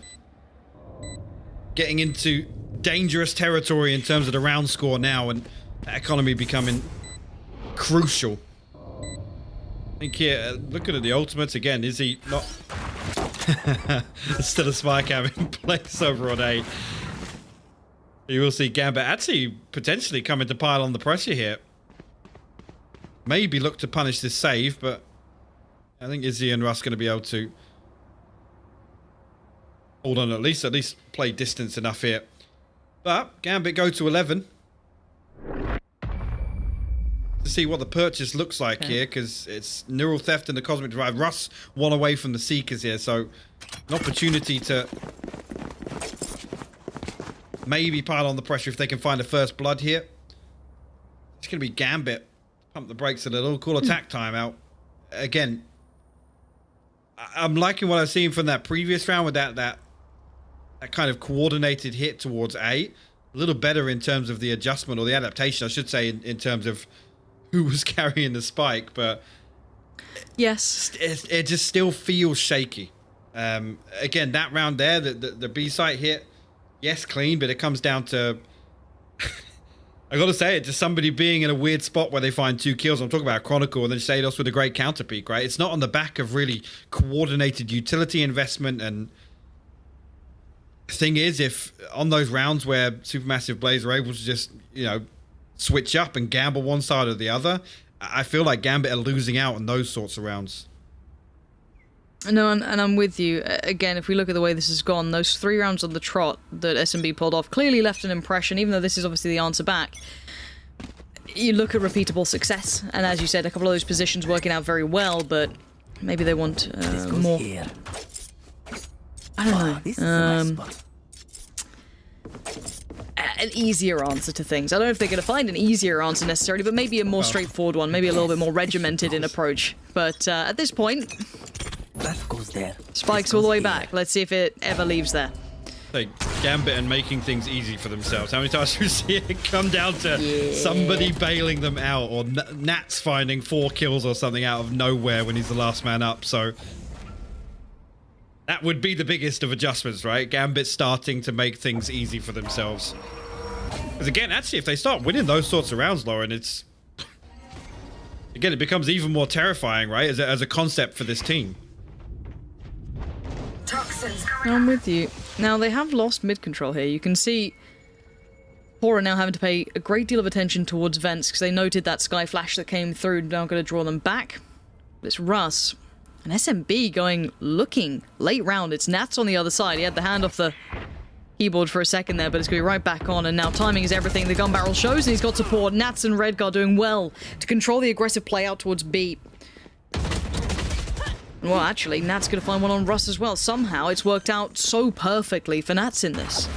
And Pora, Player standing. timing on that. Spike planted. Smoke dropping. And it's Izzy once again with the operator. All the way back in spawn. No real say in this round whatsoever. And a stark contrast, really. Again, I was talking about SMB being very fortunate in terms of where they were rotating Izzy towards on Ascent and finding value on those first bloods, those picks with the operator. This time, I feel as if, at least on defense here, that's not been a factor at all. Again, we could talk about the composition change and having a few more tools to deal with him, but Izzy's certainly not having as much success here, and it's really, really playing into Gambit's hands. Nat's going to be shut down as well. Again, I think the economy in terms of Last few rounds the way they've gone won't be hurting at all. It's I was going to say a bigger loss if Izzy drops that weapon than any kills he finds on Gambit. Yeah, really could have done with keeping control of that. Again, this is now map point. This is best of 5 though, so keep in mind this is going to be a marathon and not a sprint for these two teams. But a well-needed and resounding wake-up call for Gambit across the board. After map 1, I think most of us were a little worried or a little maybe taken aback by these results. Izzy still there, just he was hoping to keep that up on, because I want to look at the money here. Able to get a rifle, but then look at the rest. Pora struggling. I think maybe talking through their economy. Yeah, Pora is not looking good with money. Couple of light armors coming out, Inspectors. Brave can get a decent buy. Izzy as well, of course. And Turco, again, it's going to be kind of running the money a little thin. And you look on the other side, the damage that was done by that op is just nothing to really note at this point. I don't think they're ever going to take that money away. Certainly not. Ultimates-wise, got to call the Viper's bit online, and again, the Cosmic Divide. So potentially we do see Gambit lean towards a bit more of a set piece here. We've seen them try and make use of that Cosmic Divide to zone their way into B at least. The Viper's bit is huge in terms of the post plant. The other side of the coin, not really the Seekers available, but similar in terms of the ultimates here. Nat's actually one off his neural theft as well, so almost mirror in terms of a couple of these ultimates.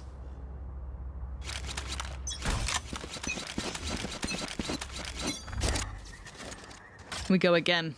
Straight into this now. SMB going to be put to the test. This Gambit kind of finding a bit of themselves here, finding a bit of that magic that made them so good. That was just ripped away from them in map 1, but already defo. Looking for anyone willing to fight, and I think they've conceded this mid battle, at least early round. May have a little look towards later, but Defo's taking so much space. There's 2 players on the other side. One dedicated towards the ramp and one toward vent. Russ will be the one who's going to be having to control this. Flash goes in. Doesn't find anyone quickly. No confirmation of presence, so this could almost encourage Defo to go for this, but the Seeker's following Hypoc. You can give away this information, at least of, well, I was going to say, somebody being here, because the majority of those stopped in their tracks. Massive Blaze not really benefiting anything on the back of that ultimate being invested. A 3-man stack. You are divided. There you go. There's the Cosmic Divide. It's going to be put up, and like I said, zoning their way into B is the plan. Let's see what SMB do with this. They have some tough choices to make. Flash comes in as well, going to make this trickier. Doesn't catch anyone, but Defo's going to move further forward. He'll try and make his presence noted, but he actually loses his life. Brave's done well there, so has Turco. Oh They've actually been able to just isolate, divide into pieces, make it more manageable, if anything. Again, almost using the Cosmic Divide to their advantage. Playing either side and completely dismantling that split.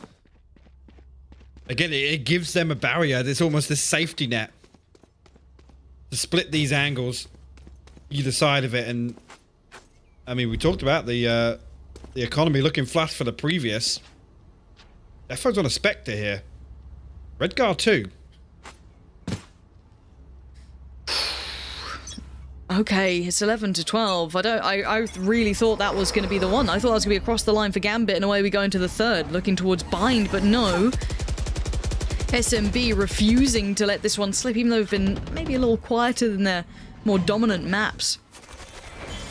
Defo has found great deals of room here through middle with Shados by his side. The flashes have been great in combination with a bit of that Astra utility coming in too. But SMB show presence early and then fall back a little. Here, come back to the ultimate discussion. Showstopper, Neural Theft, and Cosmic Divide available here for SMB. And again, those 2 enablers we saw in the previous invested by Gambit. Do have the Seekers, though. Potential here to you send out a fact finder, discover this 3-man stack towards B once again on the side of Supermassive Blaze. We'll have to wait and see. I've got your trail. Here we go. Actually, with 3 of them heading towards B, yeah. Good flash. Russ needs to buy time, and he's doing just that. Oh, he's been taken down by Nats. How has he managed this poor and needs to find the timing? Now he can't. Gambit have just found the perfect timing to strike, just somehow evading Pora and Russ's potential. Turco now being denied this presence to be able to catch that cross, and they're down to 2. Brave and Izzy, the last standing. SMB, oh, Nats just keeps punching them down. There's now Brave left in a 1v5. Gambit picking things up off the floor, off the pieces that remain. Defo to shut it down, and what a game from him. Truly a difference maker with Shados, I feel, especially here. Absolutely. I mean, we talked about it, him being the one to lead the charge for Gambit in some of these attacking rounds where we've seen them struggle previously, at least, but a great response, but it effectively went the distance in regulation, Lauren. So, yeah. Take away what you want from these small set pieces in terms of utility. And the other thing, actually having the Sky and the Sova, right? In terms of their attack, which has been a concern, they're very proactive information gatherers, right? We look towards Nats to be sat back in his cam as soon as the barriers drop and waiting to receive that information, right? The condition is on, the enemy team giving that away. So this is actually stylistically a very different approach to Gambit. So I'm excited to see how that fares against Supermassive Blaze here. I need a stop. Obscuring vision. Well, we're going to find out any second. Now, SMB will be coming into this one, looking to maybe pick up from where map 1 was, but of course Gambit going to just ignore that ever happened, if possible. And Gambit will be on the attacking side, and SMB will be on the defensive side, and at the very beginning, Gambit taking their time, but Turco's not far away from this. He's not leaving it completely unattended. It's not just a haphazard wall, but they just about evade each other. And look at the timing on this. Redgar has managed to slip all the way up long. And yes, the rotation's coming in, but by now, look at the timing on this. Brave is a mile away. Redgar, I don't think, is going to be able to see. No, and Izzy is completely caught off guard. Brave now shows his hand, but it's not clean. Defo, great work there. Fantastic impact already into this round. Chronicle coming across from showers here. Actually, that shotgun nearly doing a lot of damage to Pora, but he'll be able to slip through at least for the time being. Russ alongside him, and actually this spawn rotation might get cut off as well, Lauren. You see Turco very late to the party, and he does. There it is. Yeah, Shados caught it. Great point there. And now it is just the 2, Russ and Pora. Whew, not an easy place to play back in from. Still a flash for Shados too. So as soon as contact's made, he could always pop that out if they feel they need it. Look how much they've still got left in the tank after that freebie walk-up. But they did find Chronicle. But it's that final hurdle that will be that step too far. A little bit more damage, but it does not matter. Nats is there. And Gambit off to a great beginning. And that walk up long, that's so much freedom. And again, just the sound cues alone. No information at all on the side of Supermassive Blaze received on A Shore. Just the sound cues of Chronicle trying to deal with that wall. Kept that setup for the time being. There was only one player to really hold down the fort on B. And like you said, Redgar initially able to slip through undetected as Brave held onto Hooker. I can't help but feel if he's playing back spawn there, it's a little safer. Izzy doesn't get caught out in that rotation, but nonetheless, well played by Gambit. Supermassive Blaze now stacked up inside Hooker, looking to get a little aggressive here. They will stack up and play for a trade here, so potential for a weapon upgrade. Shado's got to be careful now, because there's more bodies than this. Ooh. Yeah, that's not pretty. Defo's had to fall back to this. Oh, no way. Brave finds Defo. And look at the positionings coming back out. This is super weird. What a out of sorts round. Shados fell away. He's still got his flash if he needs it, but they're going to just wrap back around as long. So the spike has just been grabbed by Nats. And you're right. Redgar has found room. He's going to confirm that A is clear. Come over this way. Ferry that spike on in. Get that plant down, and let's get this round maybe back on track, because this has gone so out of kilter. He gets all the way to heaven, actually, and that's huge for Gambit. Okay, if he's able to at least contest one of these points of re-entry here. I'm worried, actually. Shados is way split. A million miles away from this. He's going to come around now. Nats is in trouble. I want to see what Redgar does. When do you strike on this? Beautiful. Okay, that's it. Great timing. Really held his nerve. I was a bit worried he might leave it too late and maybe Nats could have been pressured, but no. The timing was really well handled. Shados comes back around in time, and that could have fallen apart. You could see the seams being pulled at a little bit here by SMB, and you could see it almost fraying on the edges, but no. It's costly, sure. It's a good round for SMB in that regard, but the round will be Gambit's unless something unthinkable happens now. We get a consolation nonetheless, but I gotta say it again, another shaky anti-eco from Gambit, and Supermassive Blaze's ability to stack up and just play trades on classics. Again, it highlights really just how diligent you have to be when you spread this thin in a default, which we know Gambit do 90% of rounds. But these are the sorts of rounds where it becomes very concerning. If a team can just swing out like that, just finding a 1-for-1 trade, the weapon upgrade, the pressure towards Fountain in itself, and luckily it's Redgar really that's able to find space elsewhere. Forces the repurchase here, the full repurchase actually, on the side of Gambit. So a lot to play for here in round 3, Lauren. Yeah, the economy's certainly done no spiraling for either side. And Izzy's got to be careful now. Glass cannon at this point, and Power's got his back already. Good pick up there towards Defo. And this is the shutdown that they needed. Isolated fights, untradeable kills with the power that Pora is bringing on these two that he's picked up.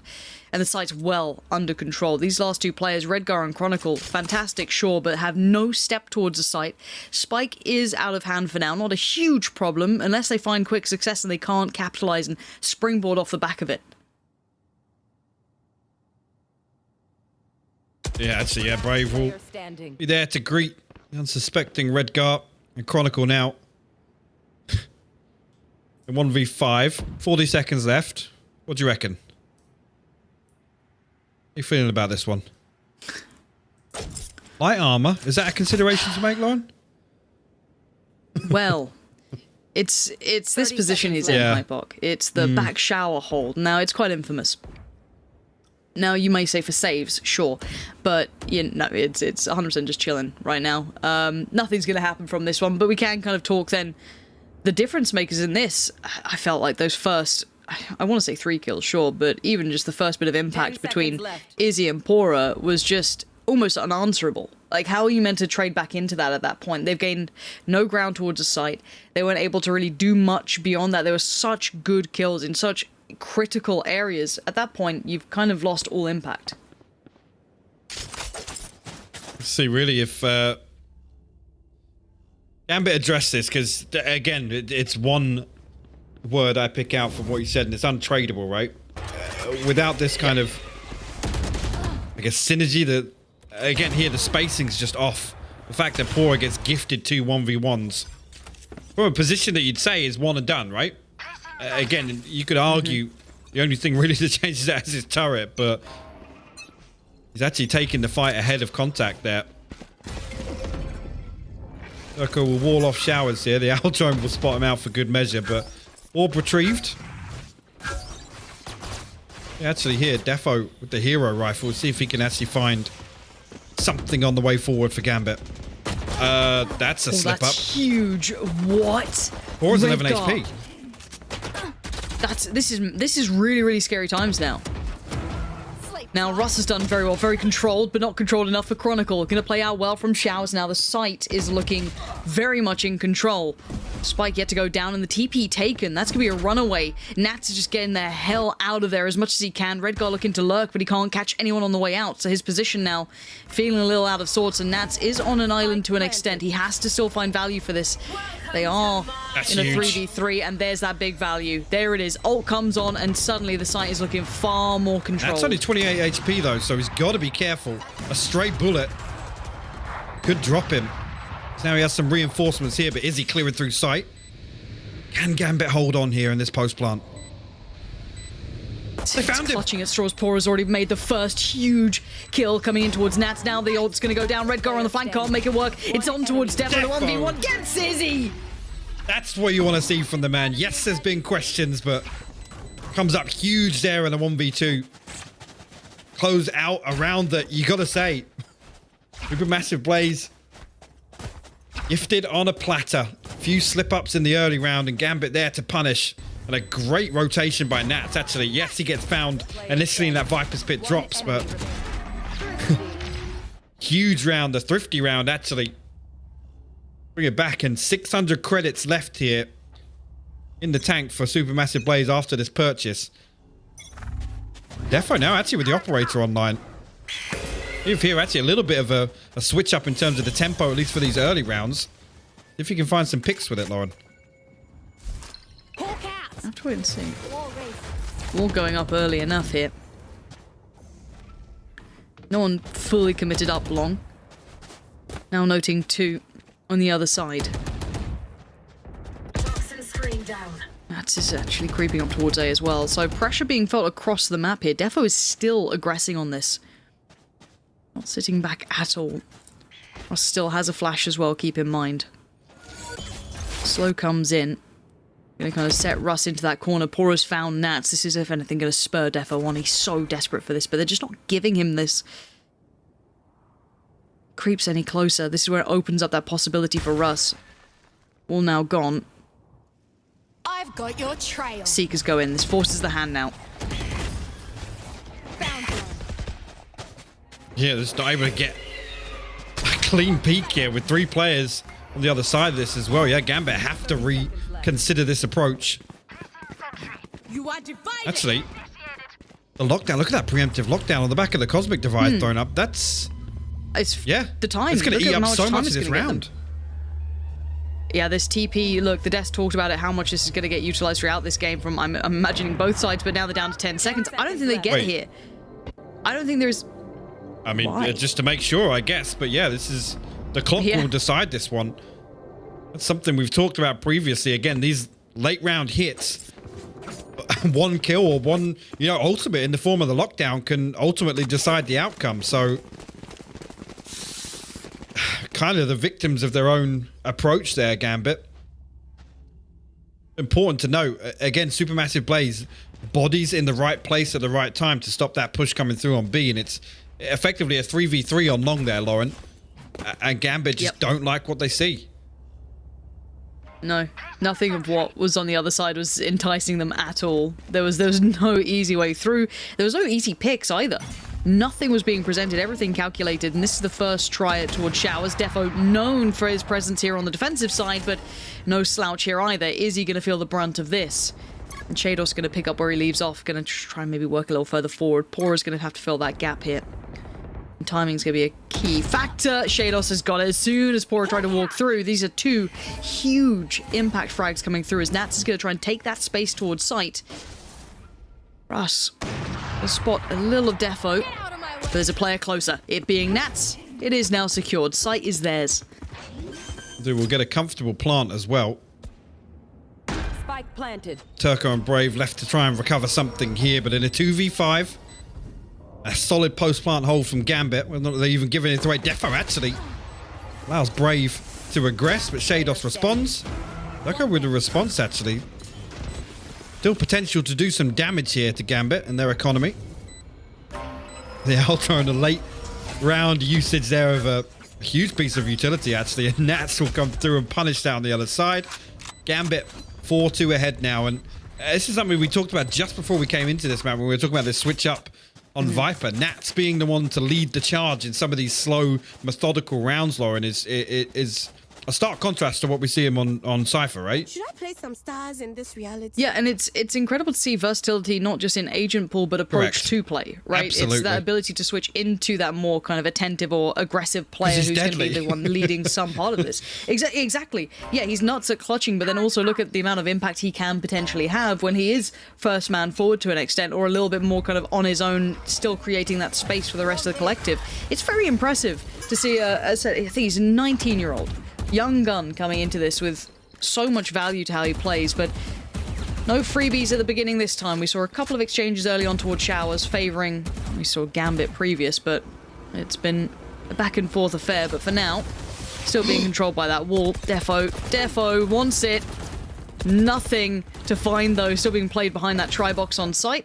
And Defo, there it is. Yeah, big pick there, finds it again. SMB are being worked down and worked away at very early on. Not going to draw a player in rotation here. I think Supermassive Blaze anticipating Gambit flipping towards B on the back of that first blood, but looks like they will force the issue here. Utility invested.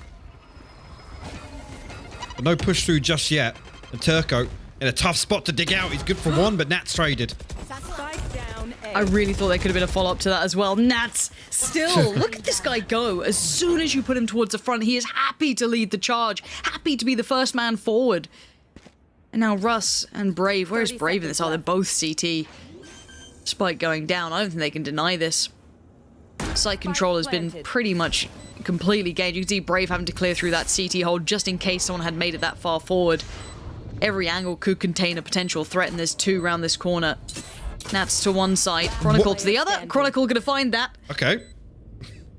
Yep. As you do. As Russ. Now, well, options looking dire. Yeah, one with not even a possibility really to force out here and take some of these weapons away. Hoping that somebody will push forward towards pipes. Hit that TP rotate. And again, I'm glad Lothar brought up. I know you and I discussed this at length last time we saw GAMBIT play on bind and their attacks and how kind of how much it hinges without the Sage in this comp. There's so many further steps, right, to ensure that you can get this plant on A comfortably. Yes, the utility use is important, but it's more about site control itself. It's more about clearing out all of these spots. So GAMBIT seemingly getting those 2 kills early enough, again ahead of the rotation here. Pora falls, and it's another, what, 20 to 30 seconds before GAMBIT actually push on through. Now that's a little ahead of the curve in terms of the way we'd expect GAMBIT to play out rounds. It's interesting to see that adjustment here. I'd love to see really if Supermassive Blaze are able to pick up on that, because that's a very different aspect in terms of their play style.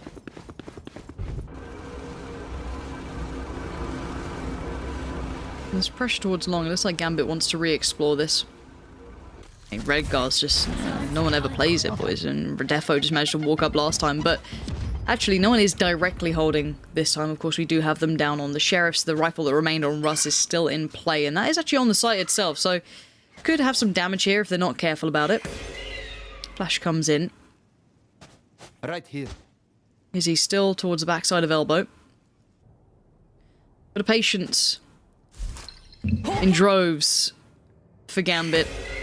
No big rush here, but again, there is a time limit on this. You do have to kind of play that fine balance. You don't want to go in late towards a stack, potentially, which we know that SMB do like to run.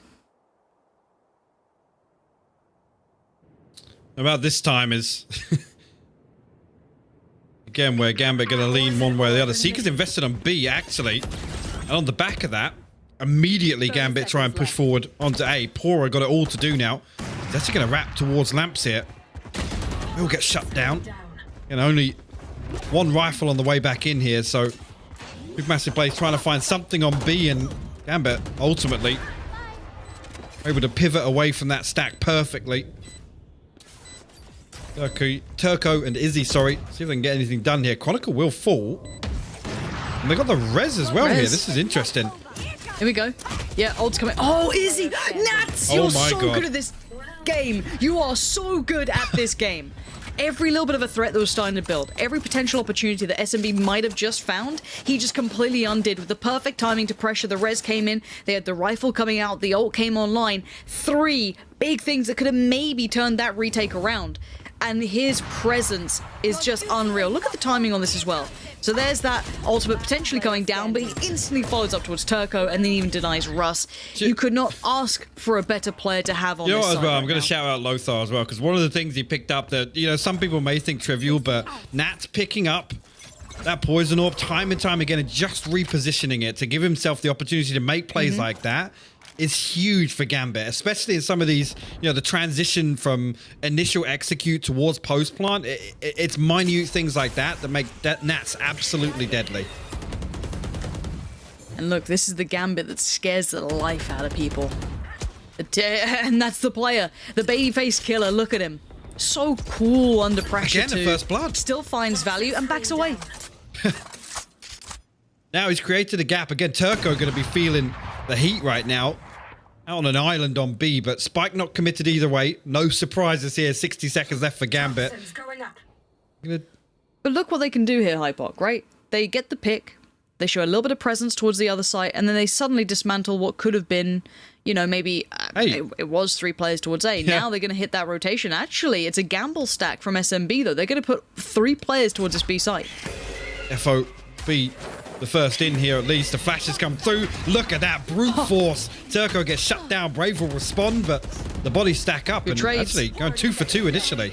Spike down B. Yeah, Russ is still... Ooh, he's playing a very dangerous game here. 1 on long, 1 close, 1 towards Hookah. He knows where the other 2 are, but he can't stay alive to do anything about it. But Pora gets the call. He now knows what's in front, but now he can't even see it. Nats is still alive. The man is an absolute legend at this point. Redgar by his side. What does This is Pora tough. do? Touted as one of the best. This guy. But I don't know what you could achieve from this. It's connecting on that second. But Nats just playing. I mean, he can't jump out this window. He's going to have full vision Sorry? here. Oh, Yeah. here we go. Gotta do it. Gotta bite the bullet, and down he goes. Nats again. I can't sing this guy's praises enough. He'll always be the supporting factor here for them. Credit where credit is due. Supermassive Blaze actually anticipate exactly what Gambit are going to do on the back of that first blood. They drift across. Yes. They know that Gambit are going to wait. They're going to stall for that 20 to 25 seconds to allow that paranoia to build, right? Which is where Gambit looks so deadly. They create a gap, and actually they do the complete opposite to what you're expecting. But Supermassive Blaze actually have the read on that.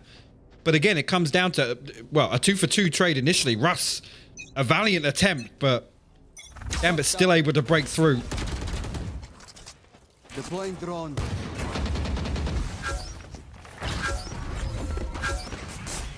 Now, I wonder if they go for a quick lean towards A. They've seen 3 players, or at least 2, with the sky there as well as the wall. And Chronicle finds Brave completely unawares. And now Gambit have just free reign. Yes, there is still one player here. It is Pora, but look at the purchase. It's a Sheriff. It's not the dream to work with. Spike planted. And he's, yeah, mainly maintaining a little bit of control, but that's been ripped away. Nats just strides into his domain. This is his site, even on the attack, man. You can't take it away from him. And Defo just wants in, just wants to get rid of them. Just funneling them forward. Nats again, just lingering on the edge of this. Does get caught up by Izzy this time, but Redgar has his back. So this is looking like 8 is coming on that scoreline.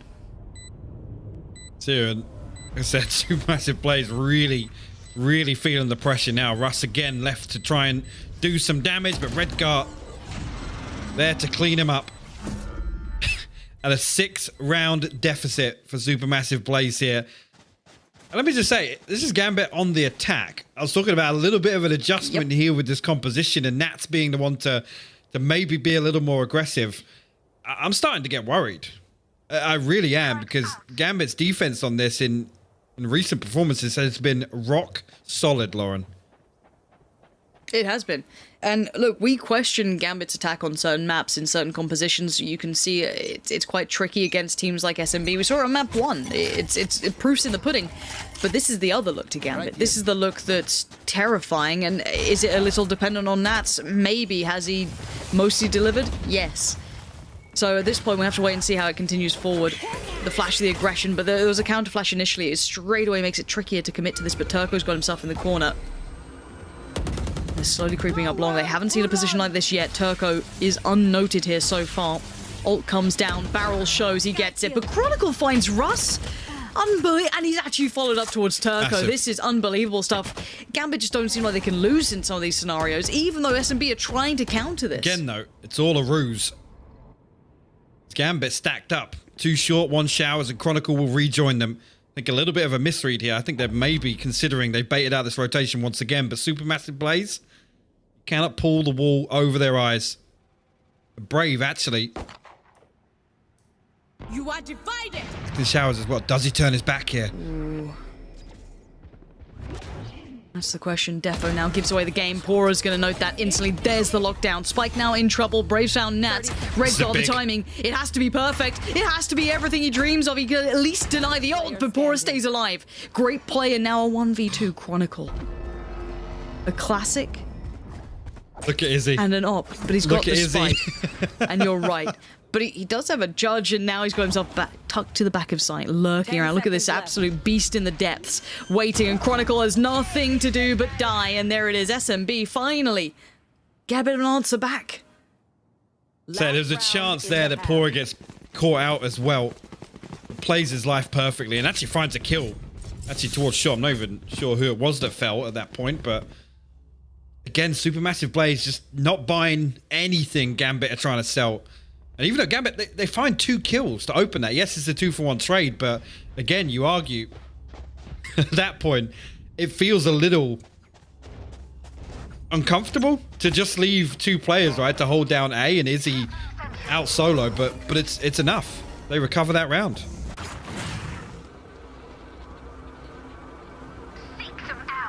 Go again. Seeker's coming in.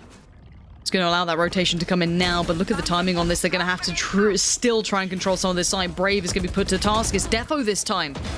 But it's Pora still finding damage from Shower, still catching players on the cross. Brave tries to swing out and it gets shut down. Shados with huge value here. Huge kills.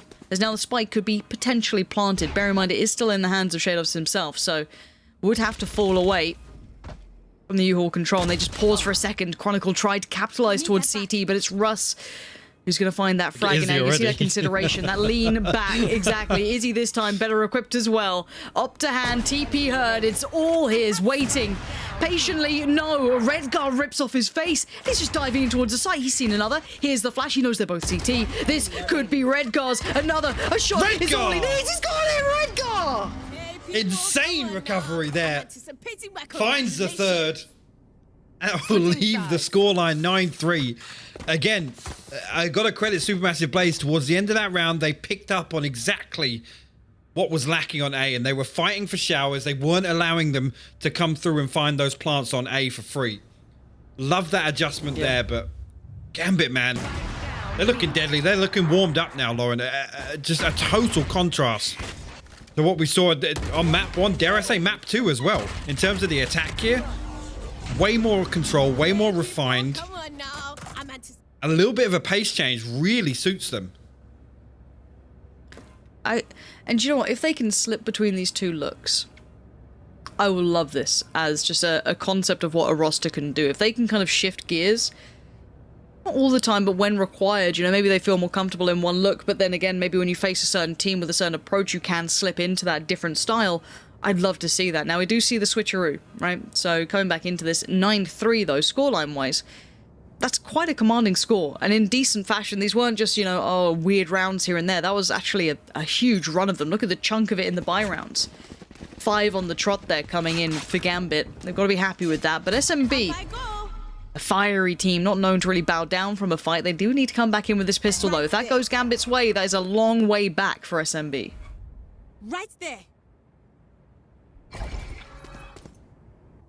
Yeah, what the approach Supermassive Blaze is going to be.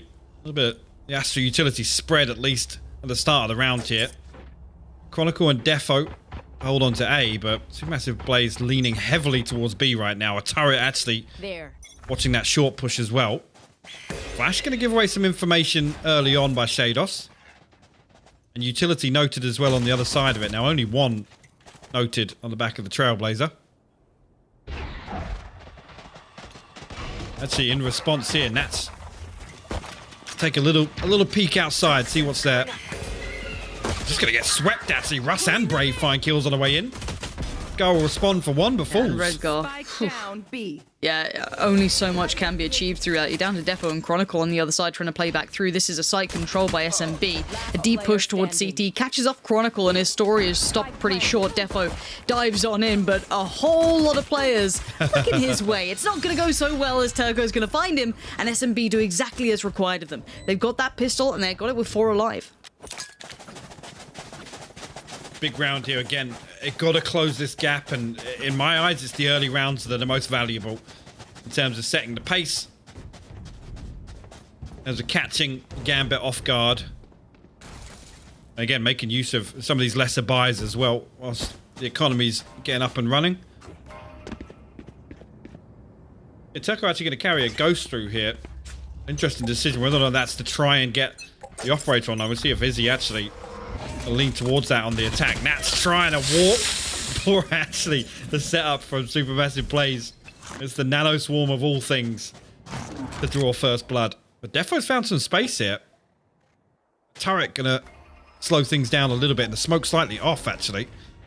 They tried to smoke it off there to progress further, but they can't now. They have to retreat.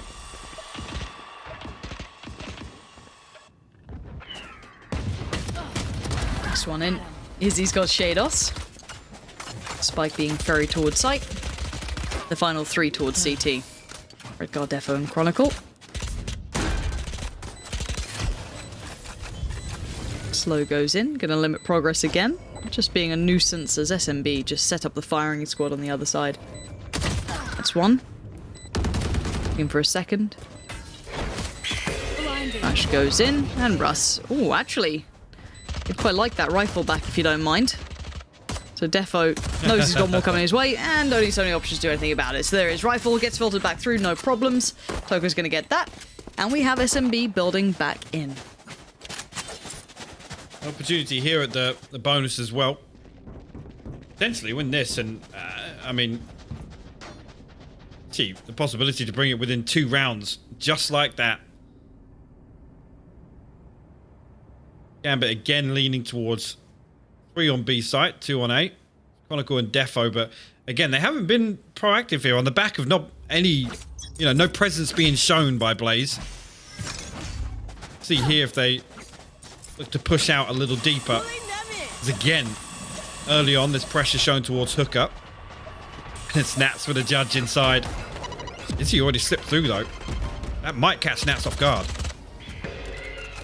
Could. We've seen the value of this, but timing's everything. Does he wait, does he thread the needle? Oh, what a weird reveal. He's still got Izzy, but Brave was behind him, and the timing on this was just so baffling. Alright, Gambit give themselves a man advantage in this round. You take those, I guess, with that weaponry. Indeed, but 2 Spectres of Vandal still an option for Russ to do more damage here, but he's going to get shut down by Shados of all people. A little bit of a solo peak here. Pora and Brave a little bit split, a little bit disconnected. He'll be able to retrieve that weapon. Still, a straight 2v2 here. Oh no. Oh. The Spectre's not kind sometimes, it truly isn't. Pora, such a good aimer, but not going to get a chance for a Shados with a good catch there in the end. And it is Gambit recovering, and I got a little nervous there when I saw Nats just kind of lingering around. But again, there was a little bit more damage that could have been done, but it is the way it goes. So now 10-5, SMB get themselves on that perfect purchase. And Gambit now get a taste of what SMB can bring in at least the full buy round. That's where things get interesting, and Redcard's still being punished on the money, man. He's kind of sitting down right now on the Guardian still, so that's going to be a little rough to handle. Maybe he's got a method to the madness, but at this point, I looked at SMB as to how they want to approach this here. Again, things to note out, actually, again, same setup, and it's 5 members of Supermassive Blaze. They still want to break through this B hold, Lauren. This time, actually, Redguard falls immediately, they've done well. Yeah, that's a huge pick towards CT, but they don't expect Shados. Has to take the TP, but there's still Nats, and Nats refuses to let this one go. This is, you know what, you thought A was his site? No, he's actually moved. He's upgraded. Bigger place, nicer, nicer views. Why not? Goes for that B site, and he's still here, and they're still scared of him. They can't break through. They can't do anything about this. This round looks like it's all but wrapped up. That first pick that came towards Redgar, it looked like the floodgates had opened, but there will always be Nats. He doesn't like to share. He doesn't want to share. The babyface killer waits patiently for Brave on the other side. Anyone who dares to walk through, you got maybe the jiggle peek from the site. Barrel shows it's Nats again. That's going to be just Nats dominating this round. Finally taken down by Turco, but the impact has been done. Turco looked like he was considering the Reds, and now definitely. Yo, Defo and that's not bad. Shados. Turco and Russ on the other side, and Seeker's invested here. Seeker's got to recover that spike though. 30 seconds left. This rotation's got to come through. Shados split, disconnected from Defo right now. Defo able to slip away. 30 seconds left. Play his life here. Give them a fighting chance on this retake. No utility on the side of Turco. 2 flashes for Russ. And Russ could be integral. He doesn't get the chance to use it. Defo swings before. And now Russ is in danger. Shados and Defo, the pacing, they just switched it up on them. SMB were waiting to maybe dictate the tone of this, but no, it's not going to happen. And they had to step up after Nats just put in so much heavy lifting. You can't leave him without the round win. That's actually great. And we talked about this, right, in terms of Nat's control of Hooker on this Viper, and it's a big switch up. We talked about it on attack, him being the first point of contact, him being the first point of contact on defense as well. We've seen these nice little set pieces on the back of Shados' flash, in Hooker particularly, but this time around, he's just, you cannot pass him. He's absolutely insane. We have a little bit of a switch up here. It's Defo and Chronicle now switched over towards B. So Gambit with a great read here, because look at it from Blaze. Oh, stack B, no stop? No. Stack A, put Nats in the right place. It's just going to fall away from Shao for now. There's Izzy closing the gap, though. Great work from Izzy to take that space. Nat's going to invest the ult towards this one, but he's still under threat. You can see Izzy just firing in, see if he can maybe catch something for this, and surrounded. Nats has players left, players right. He's got support from Heaven, he's got support from CT, but he knows he's in danger. Brave and Izzy just on the other side. Defo trying to stride forward here. He knows Izzy's on that corner. Catches him mid-air there, Defo. Perfect play, the one way as well. Brave's not got a chance in hell. Russ has to brave the ultimate, and Nats is waiting. Like a shark in the depths, he's just not going to let them pass, as now Pora, as soon as they tried to take steps towards the site, there was just a wall waiting for them on the other side. That's now actually, yeah, we'll spot Pora there. Pora will as well, but nothing but a sheriff. A big ask of him. And Gambit put themselves on map point here. 12-5 the scoreline on Bind. Match point. And that's on the back of Smiles on the faces, seemingly man. free first blood, right? The double satchel up. Yes. Clean engagement with the judge in lamps. The response great. immediately, Nats denies all of that space, all of that control of front sight towards default with the Viper's Pit. At that point, Supermassive Blades have to respect it. They have to freeze. And then they're suffocated into lamps. Defo, man. Again, to have the balls to peek a judge in lamps the way he did on the back of the recon bolt, fair play. Okay, speaking of Defo, it's time to go again. 10 HP. Gets out just. 4 players working their way up. They still want to go at this. Chronicle's there. Redgar is there. Players starting to pour through from Hookah as well. Pora's taking that presence. There are so many players up on long though. Do they still commit to this? Is Nats just on his own towards A at the moment, taking the TP. He's come across. Gambit are all in towards this right now. They have every player here as well. Nats starting to close the gap. It's Pora who's waiting on the other side. Turco playing up on long. The spam comes in. Redgar's got one. That's Pora gone. Now all eyes turn towards long. I see. We're actually looking to re-engage on the back of that, and Nats will shut him down. Man advantage now for Gambit. Another there. Defo finds one. Turco responds, actually with 2 of his own. Makes this doable here for Supermassive Blades again. Where's Nats off to? He could have stuck around towards Hookah. He's decided to go towards long. He's going all the way towards They're literally A. flipping back here to... Is he baiting the TP sound? Oh my god. Is he Oh my baiting the god. bug? If they've just galaxy brained baiting the TP sound to allow Shados to get a bit of a surprise Oh through my from god. CT, that is actually nuts. That could be it. I'm gonna just carry on like it wasn't, but you know what? You think about that one, because now we've got Izzy in a 1v2. Full HP but blinded. Second flash to follow and they're closing in. And You there gotta it be is. kidding me. Shados to close. Where's those superstars? You know, suddenly disappeared to. This is potentially the final map between these two if Gambit can get across the line. Bringing in such a curious composition has drawn all of our attentions, and the desk even bringing out potentially donkey jet terms. I mean, I'm not going that far, but we're going to find out. We're going to find out right about now, as we are going to be jumping into what could be the final map if SMB do not wake up. And things I'm looking towards is, again, you know, some of the successes they found on Bind, being proactive on the defense and fighting for some of this territory. To wait and see. Here is actually a long. Be on a platter, no presence whatsoever. That flash going to give away some mid presence on the side of SMB. Chronicle now got to be careful, but he will spot this out just before the hit comes through. Might just be. Yeah, they're going to force their way all the way through to A link. Chronicle got to back away and respect this. Both of his teammates have pushed all the way through to A lobby, Lauren. They're chasing so deep on this as well. They've given away that B site, and actually it's worked perfectly. Catching Shados in the back is more than you could have dreamed of. Now they get free run of things. Now, I guess the only downside is they may lose a little track of Gambit in this. As, I can get those pictures switched around for you. But other than that, it's just the old switcheroo. I can see why people are confused. You've got the attacking side basically like they're on defense right now, but the spike is going down on B. So now Nats is the closest player to this. Gonna peek his head through, gonna find one, looks for the follow-up. A quick reaction coming in, but he does have Defo by his side, but that Omen, it's Brave, suddenly making his big debut, and no one's even looking at that. Wait, what has just gone on? Gambit just quickly got 2 kills. Brave's made a meal of it, and how has this turned around? Russ is now in a 1v3, and I do not know what has just happened. This is completely flipped on its head, and Russ is called upon. That's going to get to halfway. I don't think he can stop it going that far. Nats, what a play again. Just when you think it's all but done, and I'll say it now, Gambit got away with absolute murder in terms of retakes on this map in particular versus Ascend. I don't know how many there were, but Spike planted. that is not good to lose a pistol round like that. Brave. Sometimes that free weapon, Lauren, it can Player standing. not act as intended. Oh, those should be 2 free kills with a classic. Should be. Should be. I don't understand what's going on in this game already. It's going to be a wild one. I can just feel it in my bones, but fights from both sides coming out here. Gambit with the map in the pocket at it stands, but a round lead coming in at least on this now.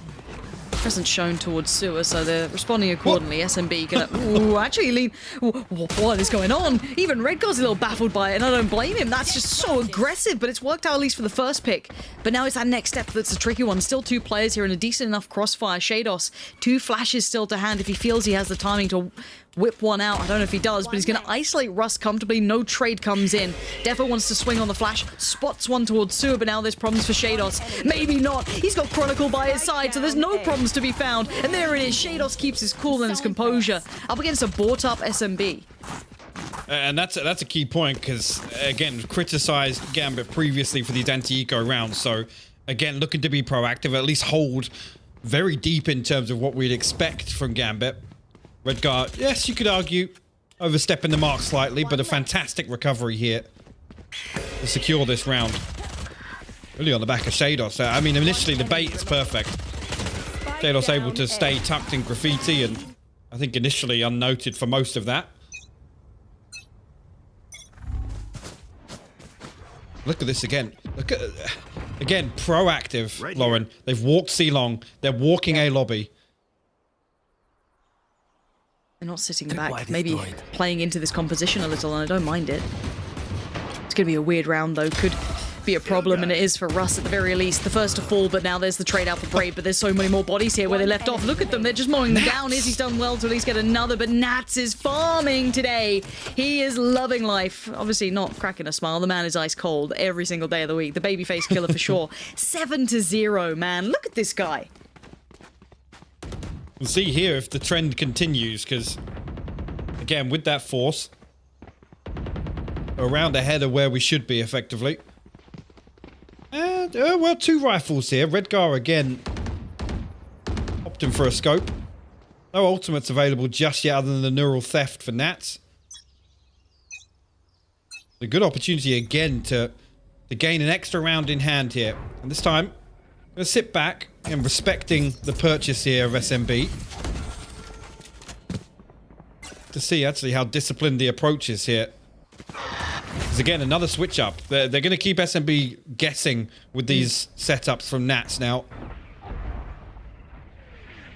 Chronicles walk in mid. Okay, just to deal with the turret, I guess, yeah.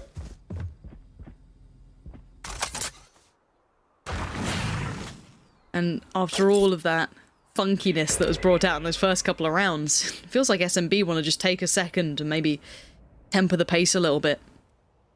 There's Redgar still posted towards long. Chronicle gets a lot of attention in middle, taking a big chunk of damage as well, down to 30 here. Molly in the smoke to try and keep control. Calls Nats over, and he's playing so close to this. Brave has found Redgar, so this could open up a potentially. We'll see if they lean into this quickly, and it looks like they might be. Yeah, look at this straight away, though. Nats is Nats so quick. Is so quickly on the flank, so quick. Dude, he's reading this. He has just... He's just got the cheat code, right? He has literally been given that little booklet you used to be able to get for your games back in the day. Shados with a freebie towards Izzy, and now sees some more. Chronicle, he's still alive, he's still kicking, he's still got pressure from long, but he's holding his nerve. And look at Nats' position. Man. They have to re-account for this, and Nats! The flank is so good. Gambit have got them wrapped up right now. And again, it's the little things. Chronicle dealing with that turret, again, creates a window of opportunity for this flank to come through completely undetected. Again, they can go 1-for-1 on site. All they've got to do is buy another 3 to 5 seconds. And the byproduct is, I'm not sure actually where the alarm boss invested. I'm looking here at the minimap. Nats is walking through for free. For free. Yeah, nothing stopping. Spike down A. One enemy remaining. Man, he's got a read of this game right now. He's just full-on Matrix moding this. Just everything seems so simple to him. The timing is just weaving his way through the fabric of it. Redgar this time. Gonna opt for that C last hold, one there. but a quick play up through Garage. Yeah, is he down to 49 HP? Did actually connect with the last. Wow. Oh, more damage could be good here. He's actually tagging him up a fair amount as well. This should soften The rest coming up. Izzy, good connection. Finds Redguard, but there's a shutdown. There's the reply. It's so swift and it's so decisive. 4 quick kills, and this entire hit that had a little bit of something building behind it has been quelled. And there's Chronicle to catch the final player being poorer. And you know what? Map 1, they're going to do the same to him, apparently. Gambit this time want in on the action, though. They want that clean start of a run. 5-0 here in the grand finals between these two. Gambit mean business. Nat still hasn't died. Of course he hasn't. Again, what I'm looking towards now, again, these first few rounds, you got to just throw them out the window. Supermassive Blaze effectively have achieved nothing in terms of figuring out any sort of weakness here. They haven't found any value in terms of these round losses where they can say, actually, guys, look, they're playing, you know, X, Y, and Z. Because the adjustments every single round, yes, they're small. But again, it just keeps them guessing. Brave actually going to open up here. That's the first operator purchase, actually, on the side of Redguard. Nats is walking along. He feels like nothing can stop him right now. He's going to be able to get in between them, but he does get a fight. This time, Turco's caught him. The timing has finally been caught off. He's finally got a grip on it. The net has been cast. They've managed to catch 2. Big entry work from SMB, and this is exactly what the doctor ordered, but they won't get an easy step towards a site, at least. That's going to be Chronicle to deny that, but they have options elsewhere. You can already see that lean This towards is C. going to give it up here. The fact that none of these Seekers went towards A. No other presence shown. Yep. See you already. Going to hit this rotation. SMB have managed to get through, actually. No damage going to be done on the way through, and the wall actually going to take a little bit of chip damage from the Seekers, but still hold off connector for the time being. Yeah, between Izzy and Turco, good crossfire here. There's the first. Turco's going to claim that, but there was always Izzy next line if needed. But Shados has found him, but it's effective trades with favorable numbers for SMB, and there it is. Finally, they get their round back off the back of 2 big picks as well. Those opening picks there, denying any slight aggressive leans. Nats walkabout, that deeper op play coming through. That's a really good way to start things off as a reply for SMB. See if they can continue here. What is this by? Double up? Interesting. It must be nice to be able to purchase an operator and then in the very next round purchase one again. But I was because he was running the Marshal for so long, but Defo and Redguard. yeah, this is interesting because they have an op on both extremities, and really off the sound cues alone, this could bait Supermassive Blaze to rotate to the other operator, right? Oh my word. Brave gets away with his life, barely. 20 HP, but he makes it out of there. Now, I don't know what picture you're putting together if you're SMB, but that is an incredible step for Pora. Finding Chronicle has at least put, I guess, Redguard on an island. Yes, he's got an op, but he could now get overwhelmed if Garage is open. There is still a little bit of utility there, so it's not completely up for grabs yet. But what does SMB do now? They walk towards the operator. Oh, actually, no. They were considering it. Yeah, The well, other one operator. of them. Oh, no? Okay. Please don't walk towards one of the operators. Just either of two them. operators or Nats. I mean, none of these are nice options. Nats is still controlling this B site. Yes, they lost Garage, but this just puts a little bit more pressure, as said, on Redguard. Nats can see at the back of the site. He should get information on the push up here. Going to see a little bit of the util come through, so he knows the intention. Wall goes up. Shados gets called in. They now know where he's at, but Nats can't capitalize on this. He wants to try and get that to maybe deny that spike plant, but he couldn't quite make it in time. But Still going through. he leans straight my through. God. The man's feeling himself. He's so aggressive in this. But there's Izzy finding Redguard. That's one op removed. Now there is still one more on Defo, but this should be SMB. They're in good post plants. You're going to have that KJ ult ticking away as well. Going to force Gambit back. This one looks like it's a bit of a write-off here. Lovely lean in. Great response as well. They maybe felt out those 2 ops, maybe got the information or just an inkling, but that B piece was the perfect response. Oh, we'll find a consolation in the form of Rust, but expect them to hold on to weaponry here, and 4 potentially will survive for Supermassive Blaze. 3. Nobody else. Again, this is fine to give one away there. I guess they're trying to. Okay, No. Brave will actually remove that. Will Shados retrieve it? He's considering it. I don't think he did. I think he held on to his rifle. Again, a costly round for Gambit. Massive investment on the back of 2 operators. But I love that. Again, with, you know, what we tend to see, you know, kind of cover that cross on A lobby. Obviously, Izzy with a cloud burst. Again, just on the back of that, it would be basically noting the position of one of the operators, but there's another one on the other extremity. It's almost like they hear the operator on A, they try and drift towards C. It's a great kind of contingency there from GAMBIT. Mid walk. Red Guard's just walking down mid. Hawk out. Flash comes in. Going to confirm attendance, at least on the other side of things. The turret's there, but it's not shown much. Red Guard's going to get away with a freebie. Yeah, that's one you're going to take every day of the week. Now he can fall away. No one there to trade either. SMB just have to suffer that initial loss. Turco has the res. Get a tricky spot to get it, but with GAMBIT reverting back, I think they're happy to give that one up, at least. And potential, actually, for Shados to flash out if there aren't enough reinforcements around this res. Oh, he's going to try and nade it. The nade could be perfectly timed. No way. Oh my god, Defo. Impeccable work. And Shados is still here. This is very nice, but still, there's still life in SMB yet. This isn't over, but Nats is getting curious, and I wonder if he's going to once again find that perfect timing as the clock hand will tick a little further, but he's just going to push himself up towards Garage. Now, the spike is leaning towards C. We do have the camera there as well. This is the kind of show of strength towards B, but it's not pulling too much attention. Bear in mind, we also have the push-up from Chronicle over towards A. So now the C piece comes in. They are here at the right time. Nats is going to get himself actually in a really curious position. Red Guard's moved up. It's Nats to find Brave. That's a scary kill, and Nats is going to close the gap, or he's going to try to. This is incredible work from the man, just isolating players everywhere, making it so easy for the rest of them between Red Guard and Nats. What a way to control the round. These two as a 1-2 punch just shut it the hell out. I love that. Just a small piece there, and I saw it. I just caught it on the minimap. As that presence is shown on B, the wall goes up straight away. Nats hops into his spy cam, and it's positioned above C long, right? So it catches this information. I think it actually spots two players. It spots Brave, and it spots obviously Izzy dashing onto site. Now that right there is the reason you see no reaction whatsoever on B. And actually, it covers all bases, right? They can play retake. They can give that up. And seemingly that's what a lot of teams do, but Red Guard, okay. Oh dear. Feeling himself at least. Not this time. Will get shut down. Looks like, again, another hit and run attempt onto B site. Now, I wonder what the difference maker may be this time. Nothing can really deny the spike plant. It's the playback in I'm looking at from potentially Nats here and Shados. Nats going through spawn side, Shados working through Garage. He's only going to find one here. Izzy gets a great trade on it. So it's a number advantage working in favor of SMB, and they could do with a bit of that. Chronicle going to slowly creep forward. He finds Brave. He looks for the follow-up, sprays him wildly, can't connect it through the wall. Nats still trying to be a presence here, still trying to find something. Spots out one, gets down one. Defo got Izzy. No Wait, way. they know where he is. There's no more burst to play with. Nats again has done it. Nats was noted on that flank. They knew he was there, and he's still able to just buy 10 seconds. Again, they have to address site at that point, right? It's like, yeah, if we can't comfortably take this fight and address this flank control, we have to fight site. And GAMBIT,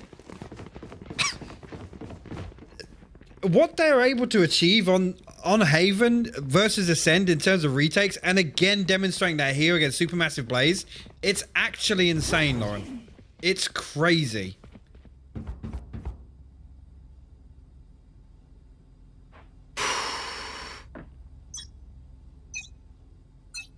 I'm taken aback at the ability to work through this because SMB are so good.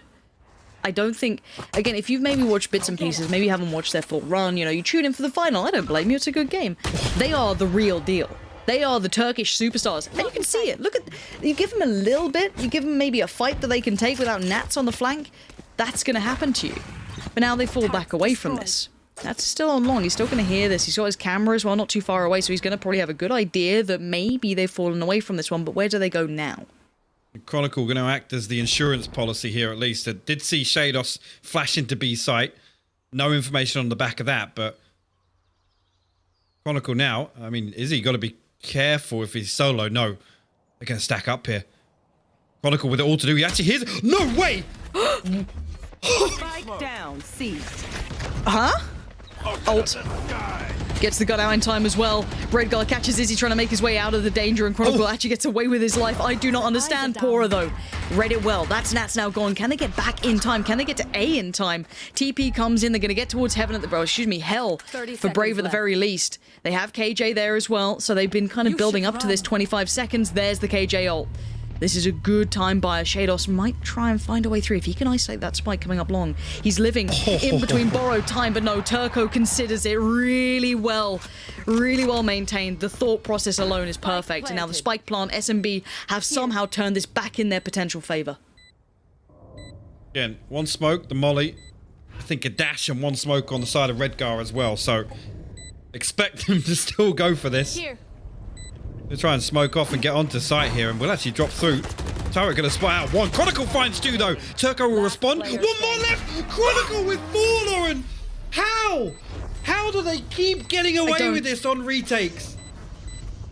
I mean, call the man Hassan. He is getting away with it every single time, and he can't keep doing it, but he is. I don't understand it. Gambit. They're on what, 8-2 now? This is something else. And again, be it, you know, the Nat show, I look at this young player and he reminds you of, you know, Yakinda, this very stylish play, very, very thoughtful, very considered, but so explosive in the way he approaches. But Chronicle has also been there alongside him at this point. This clutch alone was incredible. SMB it finally looked like a round that they could have, Hypok. It finally looked like maybe that was their time to get another on the board. It was a round they absolutely should have, Lauren. That is insane from Gambit. And look at this now, Defo looking to get aggressive towards long, actually noted by Turco. Nicely timed there, and Izzy will find a second, so Gambit a little overzealous, at least in the early round here. If it can be recovered, because Nats is going to find one. Russ is noted. Will respond, actually. With 2v4 presented, Redgar and Nats, a bit left to do. One enemy remaining. Oh dear, yeah. That's been spotted. Izzy saw that from the back of the site for a good couple of seconds. And this is the thing, when SMB managed to contain those early advances, those early glimpses, it looks great.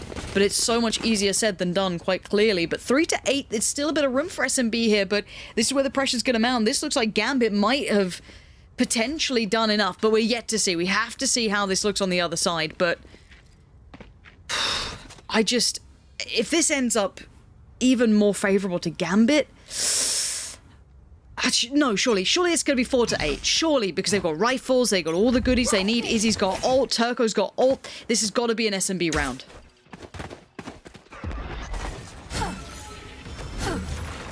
Surely, right? See here, I think Bazzi, 3 bodies already for Gambit coming across to defend here. Redgar opens up, Chronicle finds the second. Throwing a few more shots inside the smoke here, and SMB left to try and recover this. This is an absolute dismantling of Supermassive Blaze here. 9-3 for Gambit here. Switching sides. I'm absolutely blown away. Again, night and day from how this series started out, and Gambit in total control now. Supermassive Blaze, again, they've got to be rattled. They've got to be feeling the pressure. And now, honestly, I'm expecting mistakes on the defense. They're going to have to try and be very proactive to take these rounds. Because late round, I feel like Gambit win that. I feel like they win that every day of the week. I'm getting nervous. I'm getting nervous for SMB. I really thought that round could have been theirs. They had the bit of purchase. They had everything they needed to work with. That could have been... 3-9 feels very different to 4-8. It does. It feels so different. That pistol round could be almost... not just map point, but series point leaning for Gambit if they get it clean, but we'll find out already. Gambit going to be going, looks like an all-in piece towards A. No real sitting back on this, but a couple of players present, one being Izzy. Good start for SMB. Finding Nats is a great beginning. And there's the reply, though, and Russ is looking a little lonely. Defo just shoves him in his grave, and now somehow it's a 3v2. How do they keep doing this? Bear in mind, Turco and Pora, man, you can't be happy about it now. The dynamic duo themselves will try and wall their way on. Try and isolate this player on hell, actually. No, wait, Turco still takes the headshot on the way in, but the heal comes through. Pora finds one, Shados responds. It's just Pora left now, Shados. 3 on the pistol round for him. And Gambit strike first in the second half, put themselves on double digits already, Lauren. And let's just take a second to consider. Izzy found 2 kills to open that round up. Yep. They effectively were, I think they had at the timing, I think it was like a 1v3 to enter this site. Yep. It's absolutely insane. Gambit are just on another level right now. Haven't seen them look this strong across the board in a minute or two, but we're right back in. GAMBIT just charging through towards C. Plenty of players towards Garage, so they might get in on this. This could be a bit of a brawl here. Nats on the other side. And here it is. Yeah, everything noted, everything seen. It's Shados and Redgar keeping them away. Spike now to be planted. Everything looking like that red star on the jersey is going to be getting 11 on the board pretty soon. SMB, any chance to get something back in this just looks like it's dwindled. I think Izzy and Russ faced with a difficult decision. Again, at this point as well, you don't want to feed ultimates. Player standing. That's a consideration to make with only a couple of rounds left to play. Russ will find one. Nats to fall, but Defo cleans things up. 4 will survive here. And 2 rifles as well. So, again, this round 3 in the second half is looking so comfortable for GAMBIT. And they continue to pile on the pressure. They win this next round. They're on map and series point. Give us something, SMB. We want to see a little bit of that magic, that first map dominance. Where has it gone? GAMBIT have just slowly and methodically taken it away from them round by round, map by map. I've got your trail. We go again. Seekers straight off the rip. And in towards B. GAMBIT want this one decisively. They're going to take the side control. No one's instantly there, but they're holding the sides. They're holding those connectors. Good, the plant does well. Defo actually going through. Okay. Aura will shut down that nonsense, but what is that from Redgar? He gets 2 in response. That's nonsense. Absolute nonsense. Redgar should not be able to get away with that. The timing cannot have been better. A reload here and there, and surprise on the other side. Chronicle finds Izzy. And tragedy is about to hit. This is going to be 12. I do not see a way for Russ to do anything. The rifle in his hands. Merely a formality at this point. The aggression, the timing. It was unbelievable, unfathomable. SMB even caught off guard going, there's no way he's coming through that smoke. Again, at this point, what's it even worth? Looking for the exit. 4 will survive again. Russ gonna cling on to this weapon for dear life.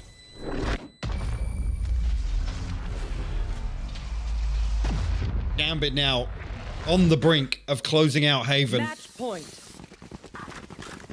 And Supermassive Blaze are not going to have an awful lot to throw at this round. I have to take a quick look at the ults, but the way these have gone out, 2 rounds where 4 survive, I don't think the progress is going to be great. No, Izzy not 2 away from the Blade Storm, Pora 2 off the lockdown, nothing else close. A Spectre, a Judge, 2 Spectres actually, sorry. Placing sentry. Actually, Turco, no armor. He does have to heal, yes, but... And here it is. The last go of things for SMB and the final hurdle for GAMBIT. Brave on the other side having to deal with the amount of pressure, and of course it's Nats to get things started. Redgar as well towards Brave. We're down to 3 to try and deny it. GAMBIT on the verge of walking away in that first position, that first spot. Nats again, just coming alive, enjoying himself, just running rampage through SMB as Russ is your last man alive. As GAMBIT now moments away, and there it is. GAMBIT are the EMEA Stage 3 champions, and my God, do they deserve it. And look at them. I mean, GAMBIT, the stuff of urban myth throughout this year, finally able to show us what they're capable of outside of their region. These guys have played absolutely insane against the odds this stage, from dropping to the lower bracket versus Ascend to coming back and delivering one of the best series of this event to earn their spot here in the grand finals. And then that performance today, just insane. I can't help but feel like they're just getting started. Now a chance to redeem themselves and repeat this very process on the international stage, and I couldn't be more excited for them, Lauren. We have a superstar in the making in Nats. We have an incredible team to get behind for EMEA, and what a truly brilliant victory for the boys on the screen. You can see how much it means to them. That was a truly brutal way to start this best of 5.